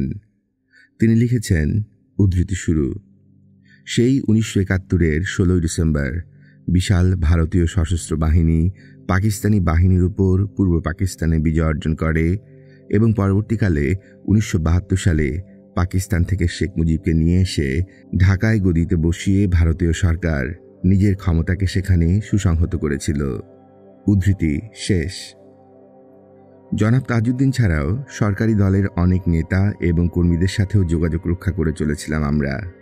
জনাব কামরুজ্জামান, জনাব খন্দকার মুশতাক আহমেদ, জনাব তাহিরউদ্দিন ঠাকুর, জনাব মালিক উকিল, মনোরঞ্জন ধর, ফণীভূষণ মজুমদার, আব্দুল মান্নান, আর মল্লিক, আর সিদ্দিকী, জনাব ফরিদ গাজী, জনাব নুরুল ইসলাম মঞ্জুর, ভোলা মিয়া, এরা সবাই শেখ সাহেবের দিক নির্দেশনায় হতাশ হয়ে পড়েছিলেন। আওয়ামী লীগের প্রবীণ এবং অভিজ্ঞ নেতৃবর্গকে উপেক্ষা করে তরুণ নেতৃবৃন্দের ওপর শেখ মুজিবের নির্ভরশীলতাকে তারা সরকার এবং সরকারি দলের গণবিচ্ছিন্নতা এবং ব্যর্থতার মূল কারণ বলে অভিহিত করেন। কিন্তু তাদের এই অসন্তোষ কিংবা অভিপ্রায় সরাসরিভাবে শেখ সাহেবকে বলার মতো সাহস এদের কারোই ছিল না। বিশেষ করে জনাব তাজউদ্দিনকে সরিয়ে দেবার পর তারা সবাই নিজেদের অবস্থান সম্পর্কে সচেতন হয়ে পড়েন। এদের সবাই ছিলেন গণতন্ত্রে বিশ্বাসী, কিন্তু নিজেদের দুর্বলতার জন্য সর্বপরিসরে গণতন্ত্রকে যখন খর্ব করা হচ্ছিল তখন তারা কিছুই করে উঠতে পারেননি। তরুণ নেতাদের দাপটে। জাতি যখন মরণপণ লড়াইয়ে লিপ্ত, তখন পাকিস্তানিদের হাতে স্বেচ্ছায় আত্মসমর্পণকারী নেতাকে স্বাধীনতার স্থপতি হিসেবে বানোয়াট ভাবমূর্তি গড়ে তুলতে ভারতের ইন্দিরা সরকার কার্পণ্য করেনি। ক্ষমতা সুসংহত করার অন্যান্য প্রয়াসের সাথে তার হাতে তুলে দেয়া হয় মুজিববাদ এবং বাকশালী দর্শন। যে কোনো কারণেই হোক, অনেককেই অবাক করে দিয়ে দেশের প্রবীণ লেখক সাংবাদিক খন্দকার মোহাম্মদ ইলিয়াস তার মুজিববাদ পুস্তকটিতে উদ্ভট সব কথা লিখলেন। তিনি দাবি করলেন যে বিশ্ববিখ্যাত জার্মান দার্শনিক কার্ল মার্কসের ক্যাপিটাল, মার্কস ও অ্যাঙ্গেলস লিখিত কমিউনিস্ট ম্যানিফেস্টোর নির্যাস থেকেই নাকি মুজিববাদ নামক নবতম রাজনৈতিক দর্শন তৈরি করা হয়েছে। আদি অকৃত্রিম মার্ক্সবাদের আধুনিক উন্নততর সংস্করণ নাকি মুজিববাদ। তবে মুজিববাদ যে ফ্যাসিবাদী জার্মানির হিটলারের ন্যাশনাল সোশ্যালিজম তথা নাৎসিবাদের এক নিকৃষ্ট অনুকরণ মাত্র, সেটা উপরোক্ত মুজিববাদ বইটি নাৎসি নেতা হিটলারের মেইন ক্যাম্প শিরোনাম আত্মকথা রচনার সঙ্গে মিলিয়ে পাঠ করলে সুধী পাঠকের বুঝতে আদৌ কষ্ট হবে না। দেশপ্রেমিক বিভিন্ন মহলের ঐক্য প্রচেষ্টার ফলে 1973 নির্বাচনের আগে মাওলানা ভাসানীর নেতৃত্বে 7টি রাজনৈতিক দল একত্রিত হয়ে 15 দফার ভিত্তিতে একটি অ্যাকশন কমিটি গঠন করে। কিন্তু নির্বাচনে সিট ভাগাভাগি প্রশ্নে এ ঐক্য ভেঙে যায়। পরে 1974 সালে মাওলানা ভাসানী হুকুমতে রাব্বানিয়া নামে একটি সংগঠন গড়ে তোলেন। একই সময়ে অনেক চেষ্টা এবং আলোচনার ফলে ভাসানী ন্যাপ, বাংলাদেশ জাতীয় লীগ ওলি আহাদ, বাংলাদেশ কমিউনিস্ট পার্টি লেনিনবাদী এবং বাংলাদেশ কৃষক শ্রমিক সাম্যবাদী দল মিলে সর্বদলীয় ঐক্যফ্রন্ট গঠন করে। এই ফ্রন্টের প্রথম জনসভায় 4 দফা দাবি উত্থাপন করা হয়। দাবিগুলো ছিল: 1. সব রাজবন্দীদের মুক্তি, 2. জীবনের শান্তি এবং নিরাপত্তার পূর্ণ প্রতিষ্ঠা, 3. দ্রব্যমূল্যের ঊর্ধ্বগতি রোধ এবং গ্রামে রেশন ব্যবস্থার প্রবর্তন, 4. অন্যায়ভাবে দখলকৃত সকল সম্পত্তি বাজেয়াপ্ত করা এবং ভারতের সাথে অসম চুক্তি বাতিল করা। মাওলানা ভাসানী সরকারকে হুঁশিয়ার করে দাবি তোলেন, 7 দিনের মধ্যে এই 4 দফা দাবি মেনে না নিলে তিনি দেশব্যাপী আন্দোলন গড়ে তুলবেন। কিন্তু তার শারীরিক অসুস্থতা এবং নির্দিষ্ট প্রোগ্রামের অনুপস্থিতিতে দেশব্যাপী আন্দোলন তার পক্ষে গড়ে তোলা সম্ভব হয়নি। এরপর প্রবীণ নেতা জনাব আতাউর রহমান খান জাতীয়তাবাদী শক্তিসমূহকে একত্রিত করার লক্ষ্যে গণতান্ত্রিক দল এবং শক্তিসমূহের একটি জাতীয় সম্মেলন করার উদ্যোগ নেন। কিন্তু সরকার কর্তৃক 28 ডিসেম্বর 1974 সালে জরুরি আইন ঘোষণা করার ফলে তার সে প্রচেষ্টা বাস্তবায়িত করা সম্ভব হয়নি। এভাবে বিরোধী দলগুলো সরকার বিরোধী প্রচণ্ড গণরোষের পরিপ্রেক্ষিতে ঐক্যবদ্ধ হবার সুযোগ থেকে বঞ্চিত হয়। তার উপর সরকারি নির্যাতন, নিষ্পেষণ এবং সরকারি দলের বাহুবল এবং অর্থবলের দৌরাত্ম্যে বিরোধী দলগুলোর অবস্থা অত্যন্ত সঙ্গীন হয়ে পড়ে। নেতৃত্বের দুর্বলতা, অন্তর্দলীয় কোন্দল, সুস্পষ্ট প্রোগ্রাম এবং সঠিক দিকনির্দেশনার অভাব শুধুই যে রাজনৈতিক বিরোধী দলগুলোর মাঝে ঐক্য প্রতিষ্ঠার ব্যাপারেই অন্তরায় সৃষ্টি করেছিল তা নয়, জনগণ তাদের প্রতি আস্থা হারিয়ে হতাশ এবং নির্জীব হয়ে পড়েছিল ক্রমান্বয়ে। এই সময়েই বাংলাদেশের অগ্নি সন্তান সিরাজ শিকদারকে শেখ মুজিবের নির্দেশে বন্দী অবস্থায় হত্যা করা হয়। আওয়ামী দুঃশাসনের বিরুদ্ধে জনগণের মুক্তির জন্য সিরাজ শিকদারের নেতৃত্বে সর্বহারা পার্টি এবং জাসদ, এ দুটো বিরোধী দলই সরকারের বিরুদ্ধে সবচেয়ে বেশি তৎপর হয়ে উঠেছিল। সর্বহারা পার্টি বাংলার গ্রামাঞ্চলে তাদের সংগঠন গড়ে তুলতে সমর্থ হয়। অতি দ্রুতগতিতে দেশব্যাপী গোপন সংগঠন গড়ে তুলে সরকার মহলে ত্রাসের সঞ্চার করতে সমর্থ হয় সর্বহারা পার্টি এবং জাসদ। পার্টির গোপন সশস্ত্র সংগঠন গড়ে তোলার দায়িত্বে ছিলেন কর্নেল জিয়াউদ্দিন। জাসদের গণবাহিনী পরিচালিত হচ্ছিল কর্নেল তাহেরের নেতৃত্বে। আওয়ামী লীগ শাসনের ব্যর্থতার নজির তখন দেশ বিদেশে সংবাদ মাধ্যমগুলোতে বহুলভাবে প্রচারিত হচ্ছিল। লন্ডন থেকে প্রকাশিত নিউ টেস্টামেন্ট পত্রিকায় 27 সেপ্টেম্বর 1974 এ জোনাথন এক প্রতিবেদনে লেখেন, এমন একদিন ছিল যখন শেখ মুজিব ঢাকার রাস্তায় বের হলে জনগণ হাত তুলে জয় বাংলা ধ্বনিতে মেতে উঠত। আর আজ যখন স্বীয় বাসভবন থেকে তিনি অফিসের দিকে যান, তখন চতুর্দিকে থাকে পুলিশের কড়া প্রহরা। পথচারীরা সজ্ঞানে তার যাতায়াত উপেক্ষা করে। জাতির পিতাবার গাড়ির জানালা দিয়ে হাত আন্দোলিত করেন না, তার দৃষ্টি থাকে সামনের দিকে নিবদ্ধ। বাংলাদেশ আজ বিপজ্জনকভাবে অরাজকতার মুখোমুখি। লাখ লাখ লোক ক্ষুধার্ত, হাজার হাজার মানুষ আজ অনাহারে মরছে। মফস্বল এলাকার স্থানীয় কর্মচারীরা ভয় পাচ্ছে যে আগামী মাস খুব দুঃসময়ের হবে। ক্ষুধার্ত মানুষের ভিড়ে ঢাকায় দম বন্ধ হয়ে আসে। এখন আবার চলছে বন্যা উপদ্রুতদের ভিড়। আগত লোকজনেরা এমন নোংরা অবস্থায় থাকে যার তুলনা দুনিয়ার কোথাও নেই। কোথাও বিনামূল্যে কিছু বিতরণ করা হলে শরণার্থীদের মধ্যে মারামারি লেগে যায়। বুদ্ধিজীবীরা বলেন, এই ক্ষুধার্ত জনতা খেপে গেলে আর রক্ষা নেই। বাংলাদেশ আজ দেউলিয়া। গত 18 মাসে চালের দাম 4 গুণ বেড়েছে। সরকারি কর্মচারীদের মাইনের সবটুকু চলে যায় খাদ্য সামগ্রী কিনতে, আর গরিবরা থাকে অনাহারে। কিন্তু যতই বিপদ ঘনিয়ে আসছে, শেখ মুজিব ততই মন গড়া জগতে আশ্রয় নিচ্ছেন। ভাবছেন দেশের লোক এখনো তাকে ভালোবাসে। সমস্ত মুসিবতের জন্য পাকিস্তানি দায়ী, আর বাইরের দুনিয়া তার সাহায্যে এখনো এগিয়ে আসবে এবং বাংলাদেশ উদ্ধার পাবে। এই ধরনের ভাবনা তার নিছকই দিবা স্বপ্ন। মুজিব সম্পর্কে বরাবরই সন্দেহ ছিল। নেতা হিসেবে আজও তার আকর্ষণ রয়েছে। তিনি আবেগপ্রবণ বক্তা, তার অহংকার আছে, সাহস আছে। কিন্তু আজ দেশ যখন বিপর্যয়ের দিকে এগিয়ে যাচ্ছে, তখন তিনি দিনের অর্ধেক ভাগ আওয়ামী লীগের চাঁইদের সঙ্গেই ঘরোয়া আলাপে কাটাচ্ছেন।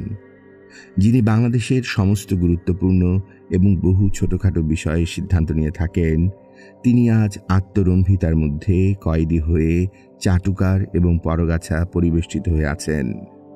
বাইরের দুনিয়া বাংলাদেশের দুর্নীতির কথা ফলাও করে বলে থাকে। সমাজের নিচু তলায় যারা আছে তারা হয়তো আজ খেতে পেয়েছে, কিন্তু কাল কি খাবে তারা তা জানে না। এমন দেশে দুর্নীতি অপরিহার্য। তবে এমন লোকও আছে যাদের দুর্নীতিবাজ হবার কোনো অজুহাত নেই। সদ্য ফুলে ফেপে ওঠা তরুণ বাঙালিরা হোটেল ইন্টারকন্টিনেন্টালের শরাবখানায় ভিড় জমায়। তারা বেশ ভালো রয়েছে। এরাই ছিল নাকি তথাকথিত মুক্তিযোদ্ধা। তাদের প্রাধান্য আজ অপরিসীম। রাজনৈতিক দালালি করে এবং ব্যবসায়ীদের পারমিট জোগাড় করে তারা আজ ধর্নাঢ্য জীবন যাপন করছে। সরকারি কর্মচারীদের ভয় দেখাচ্ছে, নেতার উপর প্রভাব বিস্তার করছে এবং প্রয়োজন হলে অস্ত্রের প্রয়োগ করছে। এরাই হচ্ছে আওয়ামী লীগের বাছাই করা পোষা। আওয়ামী লীগের উপরতলায় যারা আছেন তারা আরও জঘন্য। যারা দেশ মুক্ত করেছেন সেই জনসাধারণের মেরুদণ্ড ভেঙে তারা আজ ফুলে ফেপে উঠেছে। অবশ্য তাদের অসৎ উপায়ে অর্জিত অর্থ দিয়ে তারা আজ শুধু নিজেদের কথা ভেবেই শঙ্কিত হয়ে উঠেছে। ভাবছে আগামীকাল তাদের কি হবে। শুনতে রূঢ় হলেও কিসিঞ্জার ঠিকই বলেছেন, বাংলাদেশ একটা তলাবিহীন ভিক্ষার ঝুলি। 27 সেপ্টেম্বর 1974 লন্ডন থেকে প্রকাশিত নিউ স্টেটসম্যানে সাংবাদিক এ জোনাথনের লেখা থেকে পড়া হলো। আওয়ামী লীগ সরকারের অপশাসন শেখ মুজিবকে জনগণ থেকে বিচ্ছিন্ন করে ফেলেছিল। বাকশালী এক নায়কত্ব সৃষ্টি করে তিনি তার দলের মধ্যেও অন্তবিরোধ তীব্র করে তোলেন। তার এই সিদ্ধান্তকে মেনে নিতে পারেননি দলের অনেকেই। শেখ মুজিবের রাজনৈতিক জীবনের ইতিহাস ঘাটলে দেখা যায় তিনি ছিলেন ভীষণভাবে স্বার্থপর এবং সুযোগ সন্ধানী। নিজের ক্ষমতা, কর্তৃত্ব এবং প্রভাব বজায় রাখার জন্য যে কোনো সুযোগই গ্রহণ করতে বিন্দুমাত্র দ্বিধাবোধ করেননি শেখ মুজিব। আগরতলা ষড়যন্ত্র মামলার কথাতেই সেটা স্পষ্ট হয়ে উঠবে। সারা বাংলাদেশের মানুষকে জানানো হলো আগরতলা ষড়যন্ত্র মামলা তথা বাঙালি জাতিকে পাঞ্জাবি শোষণের হাত থেকে সশস্ত্র বিপ্লবের মাধ্যমে মুক্ত করার স্বপ্নদ্রষ্টা নাকি ছিলেন শেখ মুজিবুর রহমান। কিন্তু সেটা ঐতিহাসিক সত্য নয়। আগরতলা ষড়যন্ত্র মামলা শেখ মুজিবকে রাতারাতি কিংবদন্তির নায়ক করে তুলেছিল, এতে কোনো সন্দেহ না থাকলেও এর মূল রূপকার ছিলেন লেফটেন্যান্ট কমান্ডার মোয়াজ্জেম হোসেন। এই অখ্যাত তরুণ নেভাল অফিসারই প্রথম স্বপ্ন দেখেছিলেন স্বাধীন বাংলাদেশে। পাঞ্জাবি শোষকদের কবল থেকে স্বাধীনতা ছিনিয়ে নিতে হবে সশস্ত্র সংগ্রামের মাধ্যমে। এটাও তিনি উপলব্ধি করেছিলেন 50-এর দশকে পাকিস্তান নৌবাহিনীতে যোগদানের পরপরই। 1950 সালে তিনি মিডশিপম্যান হয়ে ইংল্যান্ডের রয়্যাল একাডেমিতে প্রশিক্ষণ শেষে দেশে ফেরার পর কাজ আরম্ভ করেন। সশস্ত্র বিপ্লবের জন্য প্রথমে মাত্র 2 জন সহচর নিয়ে শুরু হয় তার বিপ্লবী কর্মকাণ্ড। কাজে হাত দিয়ে তিনি উপলব্ধি করলেন সবচেয়ে আগে দরকার একজন রাজনৈতিক নেতার, কারণ একজন সামরিক অফিসার হিসেবে চাকুরিতে থেকে ব্যাপকভাবে কাজ করার সুযোগ তার হবে না। তাছাড়া শুধুমাত্র সামরিক বাহিনীতে গোপন সংগঠন গড়ে তুললেই বিপ্লব হবে না, সংগঠন গড়ে তুলতে হবে দেশের জনগণের মাঝে। তার জন্য প্রয়োজন বহুল পরিচিত এক রাজনৈতিক ব্যক্তিত্বের। সুপরিচিত নেতার ডাকেই অস্ত্র হাতে তুলে নেবে কর্মীরা। তিনি যোগাযোগ শুরু করলেন রাজনৈতিক দল এবং নেতাদের সাথে, কিন্তু বেশিরভাগ নেতাই তার প্রস্তাবে তেমন একটা গুরুত্ব দেয়নি। যারা দিয়েছেন তারা শর্ত জুড়ে দিয়েছেন বিভিন্ন, তাদেরকে গদি দিতে হবে। অনেকে তাকে পাগলও বলেছে প্রস্তাব শুনে। ভয় আটকে উঠেছে অনেক নামি দামি নেতা। 1964 সালে তিনি শেখ মুজিবের সাথে এ ব্যাপারে আলাপ করেন। শেখ মুজিব তার প্রস্তাব শুনে বলেছিলেন, যতটুকু সম্ভব পরোক্ষভাবে সহযোগিতা করবেন, এটুকু পর্যন্তই, এর বেশি কিছু নয়। 1966 সালে কমান্ডার মোয়াজ্জেম চট্টগ্রামে বদলি হয়ে আসেন। এতে তার তৎপরতা আরও জোরদার করার সুযোগ তিনি পান। 1967 সালের জুন জুলাই মাসে তিনি তার 2 প্রতিনিধি স্টুয়ার্ট মুজিব এবং জনাব আলী রেজাকে আগরতলাতে পাঠান ভারতীয় সাহায্যের আশায়। তার প্রতিনিধিদের সাথে ভারতীয় সরকারের আলোচনা তেমন একটা ফলপ্রসূ হয়নি। বিপ্লবী জনাব স্টুয়ার্ট মুজিবকে স্বাধীনতার মাত্র 1 মাসের মাথায় গুম করে ফেলা হয়। মুজিব সরকার কিংবা তার দল এই বিষয়ে বরাবরই এক রহস্যজনক নীরবতা অবলম্বন করে এসেছে। 1967 সালের নভেম্বর মাসে কমান্ডার মোয়াজ্জেমকে রাওয়ালপিন্ডি পাঠানো হয়। সেখানে পৌঁছে বিভিন্ন সূত্রে তিনি জানতে পারেন পাকিস্তান ইন্টেলিজেন্স সন্দেহ করেছে যে কমান্ডার মোয়াজ্জেম রাষ্ট্রদ্রোহী কর্মকাণ্ডের সঙ্গে জড়িত। এই খবর জানতে পেরে ছদ্মনামে 7 ডিসেম্বর 1967 ঢাকায় চলে এসে তার ছোট ভাইয়ের সিদ্ধেশ্বরীর বাড়িতে আত্মগোপন করে থাকেন। 9 তারিখ রাত প্রায় 11টার দিকে তৎকালীন পাকিস্তান সেনাবাহিনীর গোয়েন্দা বিভাগে চাকুরিরত ক্যাপ্টেন নজরুল ইসলাম শিশু, যিনি পরবর্তীতে হয়েছিলেন জেনারেল রাসপুটিন অফ বাংলাদেশ, এবং আরও কয়েকজন হঠাৎ করে বাড়িতে হানা দিয়ে কমান্ডার মোয়াজ্জেম হোসেনকে ধরে নিয়ে যায়। তখন তিনি শারীরিকভাবে অসুস্থ।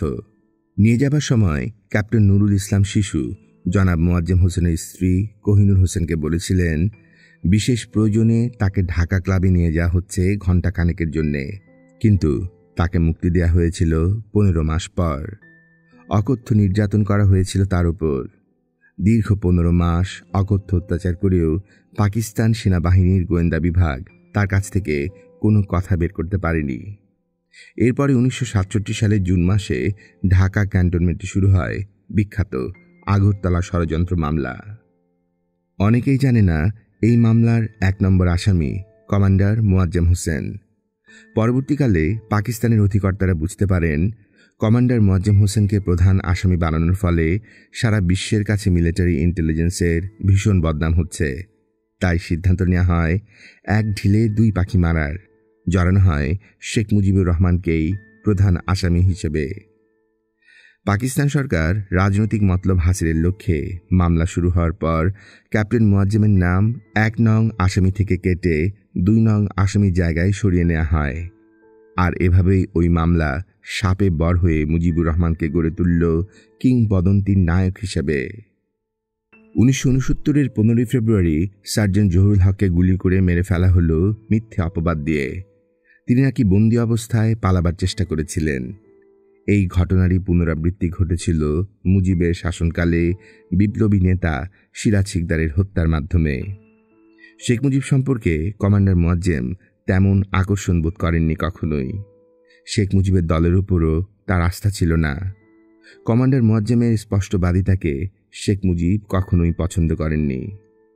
26শে মার্চ 1971 সালে ভোর 6টার দিকে হানাদার বাহিনী তার বাড়ি থেকে ধরে নিয়ে কমান্ডার মোয়াজ্জেমকে গুলি করে হত্যা করে।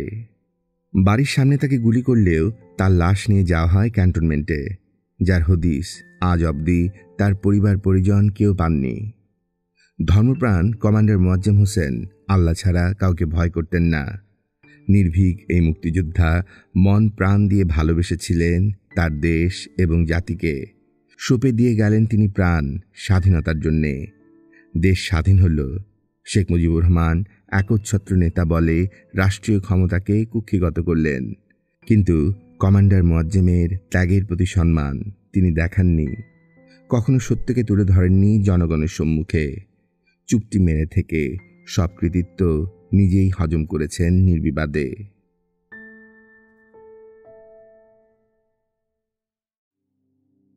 1975 সালের ফেব্রুয়ারি মাসের প্রথম দিকের এক সন্ধ্যায় আমি, নিম্নি ও নূর গিয়েছিলাম সাজিদা চাচির বাসায়।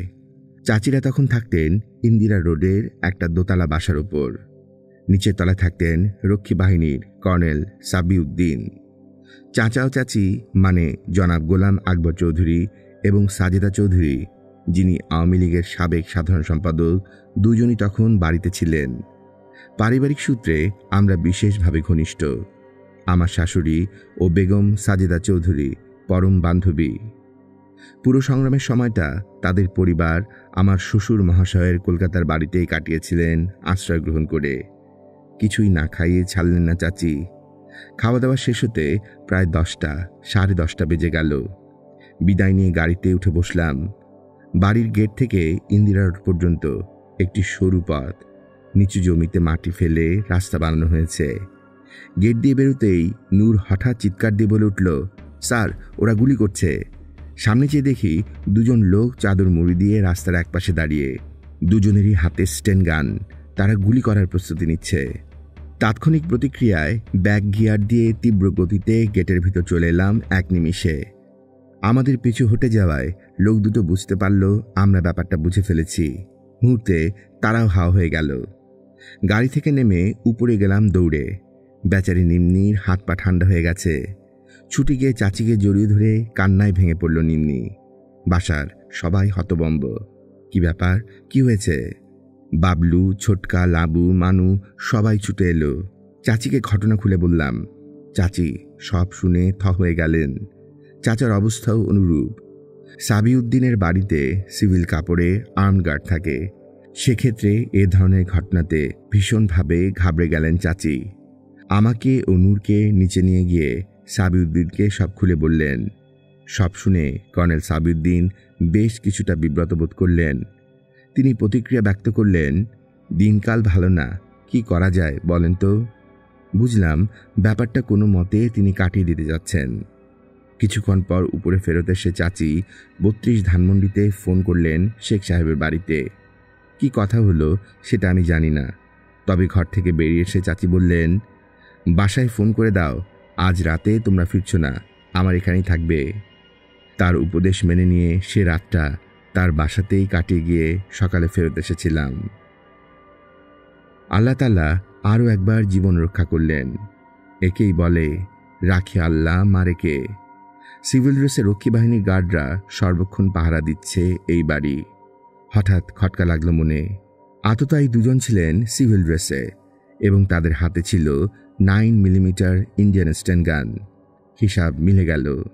একই সাথে মনে পড়ে গিয়েছিল এসপি মাহবুবের সেই সতর্কবাণী, আমাদের উপর থেকে সুনজর এখনো যায়নি। বাকশাল গঠন করার আগে জোর প্রচারণা চালানো হলো। শেখ মুজিব, তার দল এবং দলীয় কর্মীদের ক্ষমতার লোভ, লালসা ও দুর্নীতি সম্পর্কে মোটেও উদাসীন নন। তিনি বুঝতে পেরেছেন তার পার্টির চরিত্র নষ্ট হয়ে গেছে। এই পার্টির দ্বারা দেশ ও জাতির কল্যাণ সাধন করা আর সম্ভব নয়। তাই তিনি পার্টির বিলুপ্তি ঘোষণা করে একদলীয় সরকার কায়েম করে দ্বিতীয় বিপ্লবের সূচনা করতে যাচ্ছেন। লোকজন ভাবল তার এই পদক্ষেপের পরিপ্রেক্ষিতে কলুষিত লোকজন ক্ষমতাচ্যুত হবে এবং সে জায়গায় নিয়োগ করা হবে ভালো লোকজনদের। কিন্তু সে আশা অল্প সময়ের মধ্যেই কর্পূরের মতো বিলীন হয়ে গেল। দেখা গেল পার্টির বিলুপ্তি ঘোষণা করে তিনি যে বাকশাল গঠন করলেন, সেখানে ক্ষমতা বলয়ে স্থান পেল ধিকৃত গাজী গোলাম মোস্তফা, মনসুর আলী এবং শেখ মনি গংরাই। তারাই হয়ে উঠল মুখ্য প্রভাবশালী ব্যক্তিবর্গ। যাদের অপকর্মের বদৌলতে আওয়ামী লীগ সংগঠন হিসেবে জনগণের আস্থা হারিয়েছিল, তাদের নিয়েই দ্বিতীয় বিপ্লবের যাত্রা শুরু করলেন শেখ মুজিব। জনগণ হতাশ হয়ে পড়ল। পার্টি বিলুপ্ত করলেও চার্টার দলকে বাদ দিতে পারলেন না শেখ মুজিব। আর এই বাকশাল গঠনের মধ্য দিয়ে আরও একটি জিনিস পরিষ্কার হয়ে উঠল। রাষ্ট্রীয় ক্ষমতা বলয়ে পাকাপোক্তভাবে অধিষ্ঠিত করা হলো তার পরিবারবর্গকে। ব্যাপারটা এমনই যেন পুরো দেশটাই শেখ পরিবারের ব্যক্তিগত জমিদারি। বাকশাল গঠন করে এক নায়কত্ব কায়েমের সাথে সাথে প্রকাশ্য রাজনীতি এবং সমস্ত রাজনৈতিক দল নিষিদ্ধ হয়ে গেল। সমস্ত রাজনৈতিক কর্মকাণ্ড আন্ডারগ্রাউন্ডে চলে যেতে বাধ্য হল। আমরা বিভিন্ন রাজনৈতিক দলের সাথে দেশের নতুন পরিস্থিতি নিয়ে মত বিনিময় করতে লাগলাম। জাতীয় অবস্থার পর্যালোচনা করে সবাই একমত হলাম, একদলীয় নিষ্পেষণে শ্বাসরুদ্ধকর পরিবেশ থেকে জাতিকে মুক্ত করতে হবে আমাদের অবিলম্বে। প্রতিষ্ঠা করতে হবে গণতান্ত্রিক এবং মানবিক অধিকার। বাকশালের শেকড় বাংলার মাটিতে প্রথিত হবার আগেই উপড়ে ফেলতে হবে। এক নায়কত্বের স্বৈর শাসনের অবসান ঘটিয়ে জনগণকে মুক্ত করার সাথে সাথে জাতীয় স্বাধীনতা এবং সার্বভৌমত্বকে রক্ষা করতে হবে। কিন্তু এই রাজনৈতিক দায়িত্ব পালন করার ন্যায়সঙ্গত অধিকার যাদের, সে সমস্ত দেশপ্রেমিক এবং প্রগতিশীল রাজনৈতিক দলগুলোর শক্তি এবং সামর্থ্য অত্যন্ত কম। স্বৈর শাসনের স্টিম রোলারের পেছনে তাদের আরও দুর্বল করে ফেলা হচ্ছে দিনকে দিন। এক্ষেত্রে তাদের পক্ষে সরকার বদল করার কোনো বৈপ্লবিক পদক্ষেপ গ্রহণ করা সম্ভব নয়। কিন্তু হাত গুটিয়ে বসে থাকলে চলবে না। শেকড় গেড়ে বসার আগেই এক নায়কত্বের অবসান ঘটাতেই হবে। রাজনৈতিক মহল থেকে অনেকেই ইঙ্গিত দিলেন, সেনাবাহিনীর দেশপ্রেমিক অংশ জাতির এই ক্লান্তিলগ্নে অগ্রণী ভূমিকায় এগিয়ে আসতে ইচ্ছুক হলেই সম্ভব হবে এই একনায়কত্ব এবং স্বৈর শাসনের অবসান ঘটিয়ে জাতিকে মুক্ত করা। তাদের এই ধরনের ইঙ্গিতের যৌক্তিকতা অনুধাবন করতে পেরেছিলাম আমরা। যেখানে সাংবিধানিক এবং নিয়মতান্ত্রিক প্রক্রিয়ার মাধ্যমে এক নায়কত্বের অবসান ঘটানো সম্ভব নয়, সেখানে স্বৈরাচারী সরকারকে উৎখাত করার জন্য বৈপ্লবিক পদক্ষেপ অপরিহার্য হয়ে পড়ে। বৈপ্লবিক পদক্ষেপের মাধ্যমেই উৎখাত করতে হয় স্বৈরাচারী সরকার। এর কোনো বিকল্প থাকে না বলেই জনগণ স্বাগত জানায় ওই ধরনের যে কোনো বৈপ্লবিক পদক্ষেপকে। স্বতঃস্ফূর্ত জনসমর্থনের পরিপ্রেক্ষিতে বিপ্লব অর্জন করে তার নৈতিক এবং আইনগত বৈধতা। খন্দকার মোশতাক আওয়ামী লীগের গণতন্ত্রী মনা নেতৃবৃন্দের তরফ থেকে একই প্রকার মনোভাব প্রকাশ করে বলেছিলেন যে, জাতির বৃহত্তর স্বার্থে যে কোনো বৈপ্লবিক উদ্যোগকে অভিনন্দন জানিয়ে সর্বতোভাবে সক্রিয় সহযোগিতা করতে প্রস্তুত রয়েছেন তিনি এবং আরও অনেকেই। মোশতাক সাহেবের এ ধরনের উক্তির পেছনে আওয়ামী লীগের একটি বড় অংশের সমর্থন ছিল। ইস্তফা দেবার পর জেনারেল ওসমানীর সাথে দেখা করতে গেলে বাকশাল সংক্রান্ত বিষয়ে আলাপের সময় তিনি মন্তব্য করেছিলেন, মুজিব খানকে সরাতে হবে, কিন্তু বেড়ালের গলায় ঘণ্টা বাঁধবে কে? এদিকে বাকশালী একনায়কত্ব স্থাপন করেও শেখ মুজিব তার ক্ষমতা সম্পর্কে নিশ্চিত হতে পারছিলেন না। সিদ্ধান্ত হল তাকে আজীবন রাষ্ট্রপতি হিসেবে ঘোষণা দেবে বাকশাল। 15 আগস্ট 1975 ঢাকা ইউনিভার্সিটিতে এক সমাবেশে আনুষ্ঠানিকভাবে এই ঘোষণা দেওয়ার কথা প্রচার করা হয়। উল্লেখ্য, চতুর্থ সংশোধনীর মাধ্যমে তাকে 5 বছরের জন্য প্রেসিডেন্ট নিয়োগ করা হয়েছিল। সেটাতে শেখ মুজিব সন্তুষ্ট হতে পারেননি বলেই সিদ্ধান্ত নেওয়া হয়েছিল তাকে আজীবনের জন্য রাষ্ট্রপতি বানাবার। আরও খবর পাওয়া গেল, সমস্ত বাংলাদেশের বিভিন্ন পেশায় নিয়োজিত এবং বিভিন্ন শ্রেণীর জনগণের মাঝ থেকে বিভিন্ন গোয়েন্দা সংস্থার সহায়তায় সরকার বিরোধী মনোভাবাপন্ন 2 লক্ষ লোকের একটি তালিকা প্রস্তুত করা হয়েছে। জেলা গভর্নর এবং তাদের অধীনস্থ রক্ষী বাহিনীর সাহায্যে ওই তালিকাভুক্ত লোকেদের একে একে মেরে ফেলা হবে। এই নীল নকশা বাস্তবায়িত করে শেখ মুজিব চেয়েছিলেন বাংলাদেশের জনগণের প্রতিবাদী কণ্ঠকে আগামী কয়েক দশকের জন্যে স্তব্ধ করে দিতে। এভাবে রাজনৈতিক বিপক্ষ শক্তিকে সমূলে উৎপাটন করার এক হীন চক্রান্ত করা হয়েছিল এই স্বাধীন বাংলাদেশেই। বাংলাদেশের একটি চিহ্নিত মহল স্বীয় স্বার্থে শেখ মুজিবুর রহমানকে বঙ্গবন্ধু এবং জাতির পিতা বলে প্রতিষ্ঠিত করতে বদ্ধপরিকর হয়ে উঠেছিল স্বাধীনতার পরপর থেকেই। বাংলাদেশ কায়েম হয়েছে ৭১-এর মুক্তি সংগ্রামের মাধ্যমে। জনগণের রক্তের বিনিময়ে অর্জিত হয়েছে আজকের এই বাংলাদেশ। তাই স্বাধীনতার জনগণের সব ত্যাগকে উপেক্ষা করে শুধুমাত্র মুজিবুর রহমানকে এককভাবে স্বাধীনতার চ্যাম্পিয়ন বানাবার প্রচেষ্টা ছিল এক চরম ধৃষ্টতা। শেখ মুজিবুর রহমানের জাতীয়তাবাদী আন্দোলনে আরও অনেক নেতার মতোই ব্যক্তিগত অবদান থাকলেও এই সত্যকে কিছুতেই মুছে ফেলা যাবে না যে বাংলাদেশি জাতীয়তাবাদী আন্দোলনের উন্মেষ, বিকাশ এবং সেই আন্দোলনকে চরম পর্যায়ে এগিয়ে নিয়ে ১৯৭১-এর সশস্ত্র সংগ্রামের মাধ্যমে দেশকে স্বাধীন করার মূল কৃতিত্ব বাংলাদেশের জনগণের। সংগ্রামের চরম পর্যায়ে সশস্ত্র মুক্তিযুদ্ধে শেখ মুজিব অংশগ্রহণ করেননি। পাক হানাদার বাহিনীর শ্বেত সন্ত্রাসের মুখে জনগণ এবং দলকে অসহায় ফেলে রেখে এমনকি আওয়ামী লীগ নেতারাও নিজ নিজ যান বাঁচাতে গা ঢাকা দিয়েছিলেন। সেই ক্রান্তিলগ্নে নেতৃত্বের বিশ্বাসঘাতকতায় হতাশ হলেও জনগণ তাদের সিদ্ধান্ত ভুল করেনি। এক অখ্যাত মেজরের ডাকে সাড়া দিয়ে স্বতঃস্ফূর্তভাবে ঝাঁপিয়ে পড়েছিল স্বাধীনতা প্রতিরোধের সংগ্রামে। গড়ে উঠেছিল জাতীয় মুক্তির সংগ্রাম। এই সত্যকে মিথ্যা বলে প্রমাণিত করা কখনোই সম্ভব নয়। বাংলাদেশের বর্তমান এবং ভবিষ্যৎ প্রজন্ম কখনো মেনে নেবে না মিথ্যা প্রচারণাকে। রাজনৈতিক প্রজ্ঞা এবং দূরদর্শিতার অভাব ছিল শেখ মুজিবের। তারই ফলে জাতি যখন হয়ে উঠেছিল মুক্তি পাগল, তখন শেখ মুজিব চরম সুবিধাবাদীর মতো আপোষ রফায় ব্যস্ত ছিলেন জেনারেল ইয়াহিয়ার সাথে। জনগণের সব আশাকে নস্যাৎ করে দিয়ে স্বাধীনতা সংগ্রামী জনগণের পাশে না থেকে কারাবরণ করে স্বচ্ছন্দে পাড়ি জমিয়েছিলেন পাকিস্তানে। স্বাধীন দেশ হবার পর সেই শেখ মুজিবকেই স্বাধীন দেশের রাষ্ট্রপ্রধান বানানো হয় অতি সহজেই। রাষ্ট্রপ্রধান হয়ে নিজ এবং দলীয় স্বার্থে তিনি জাতীয়তাবাদের মূল চেতনা, গণতন্ত্র, স্বাধিকার, মানবিক অধিকার, অর্থনৈতিক মুক্তি, আইনের শাসন, সংবাদপত্রের স্বাধীনতার সাথে চরম বিশ্বাসঘাতকতা করতে বিন্দুমাত্র কুণ্ঠাবোধ করেননি। সন্ত্রাস ও ত্রাসের রাজত্ব তিনি কায়েম করলেন, স্থাপন করলেন এক নায়কত্বের স্বৈর শাসন। তার শাসনকাল বাংলাদেশের ইতিহাসে একটি কালো অধ্যায় এবং একটি ব্যর্থতার ইতিহাস। চরম জাতীয় বিশ্বাসঘাতকতার পরেও যারাই তাকে অযৌক্তিকভাবে বঙ্গবন্ধু কিংবা জাতির পিতা হিসাবে প্রতিষ্ঠিত করার আপ্রাণ চেষ্টা করেছে, তারা সবাই একদিন হবে জনধিকৃত। ইতিহাসের আস্তাকুড়ে হবে তাদের ঠাঁই। ইতিহাসের কোষ্ঠী পাথরে মিথ্যাকে সত্য হিসাবে প্রতিষ্ঠিত করা কোনো শক্তির পক্ষেই সম্ভব হয়নি। সত্যই উদ্ভাসিত হয়ে উঠেছে ঐতিহাসিক ধারাপ্রবাহে। ইতিহাস কাউকে ক্ষমা করবে না।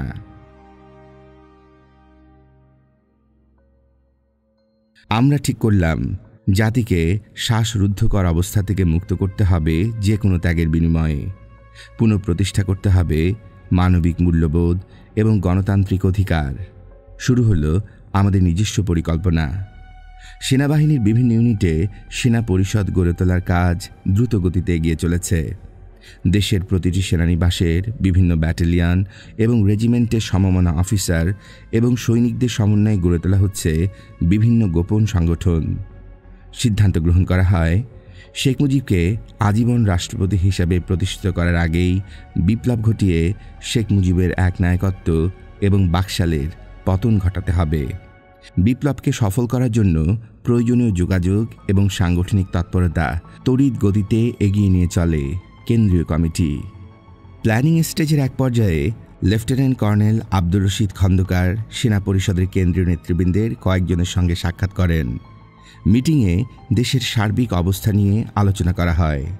সাম্প্রতিক পরিস্থিতি এবং শেখ মুজিবকে আজীবন রাষ্ট্রপতি বানাবার সরকারি সিদ্ধান্ত প্রসঙ্গে আলোচনার এক পর্যায়ে লেফটেন্যান্ট কর্নেল রশিদ অভিমত প্রকাশ করেন যে শেখ মুজিব যদি একবার পাকাপোক্তভাবে ক্ষমতায় আসন গেড়ে বসে, তবে স্বৈরাচারী সরকারের জোয়াল থেকে দেশবাসীকে মুক্ত করা খুবই দুরূহ হয়ে পড়বে। রাজনৈতিক শক্তিগুলোর দুর্বলতার কারণে স্বৈর শাসনের অবসান ঘটানো তাদের পক্ষে কিছুতেই সম্ভব নয়। এ অবস্থায় সে এবং লেফটেন্যান্ট কর্নেল সৈয়দ ফারুক রহমান একটি সামরিক অভ্যুত্থানের মাধ্যমে খন্দকার মোশতাকের নেতৃত্বে একটি বিকল্প সরকারের চিন্তাভাবনা করছেন। এই ব্যাপারে সেনা পরিষদের নেতাদের অভিমত কি সেটি জানতে চান lieutenant colonel Rashid. Lieutenant colonel Rashid এবং লেফটেন্যান্ট কর্নেল ফারুক দুজনেই ছিলেন মুক্তিযোদ্ধা।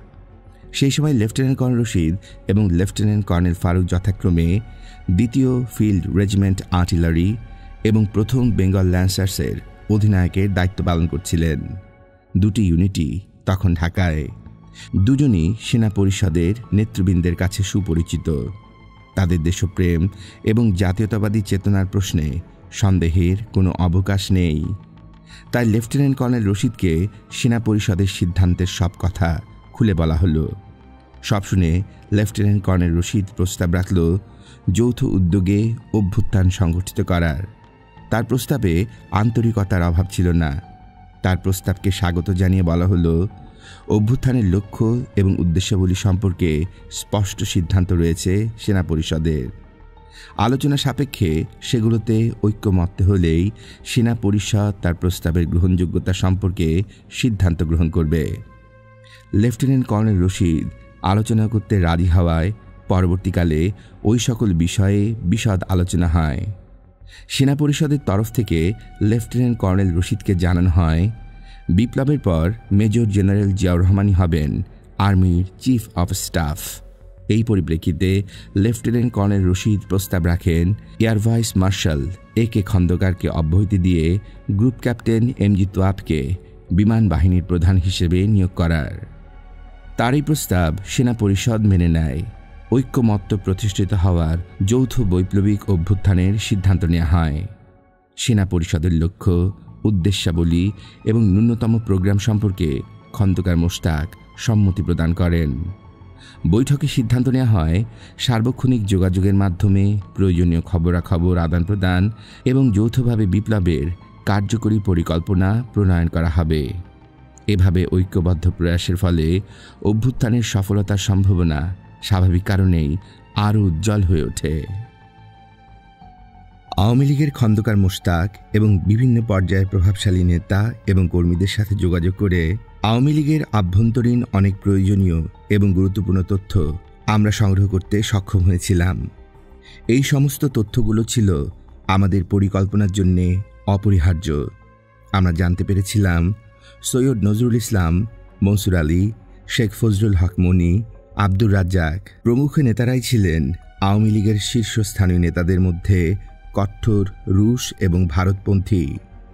বাকশালীয় একদলীয় শাসন কায়েম করার মূল উদ্যোক্তা ছিলেন শেখ ফজলুল হক মনি, নজরুল ইসলাম, আব্দুস সামাদ আজাদ, আব্দুর রাজ্জাক, মনসুর আলী, সেরনিয়াবাদ, সৈয়দ হোসেন, মনি সিং এবং প্রফেসর মুজাফর আহমেদ।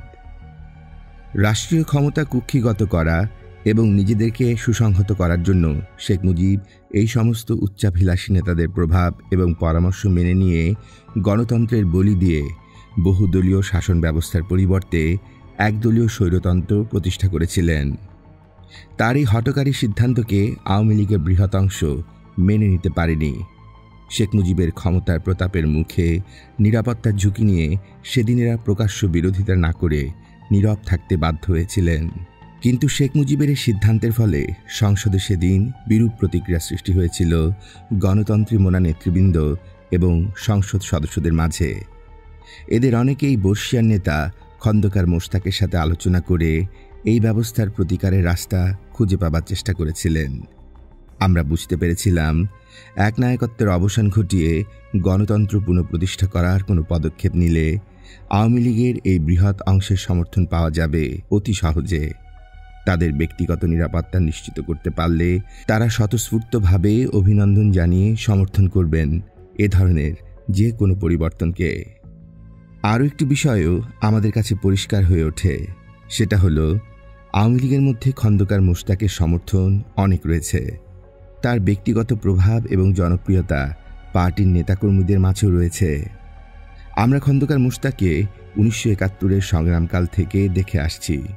তিনি ছিলেন ঘোর রুশ ভারত বিরোধী। ধর্মপ্রাণ প্রবীণ নেতা খন্দকার মোশতাক ছিলেন নীতির প্রশ্নে আপোষহীন। একজন সাচ্চা গণতান্ত্রিক এবং উদারপন্থী রাজনীতিবিদ হিসেবে তিনি দেশ বিদেশে পরিচিত ছিলেন।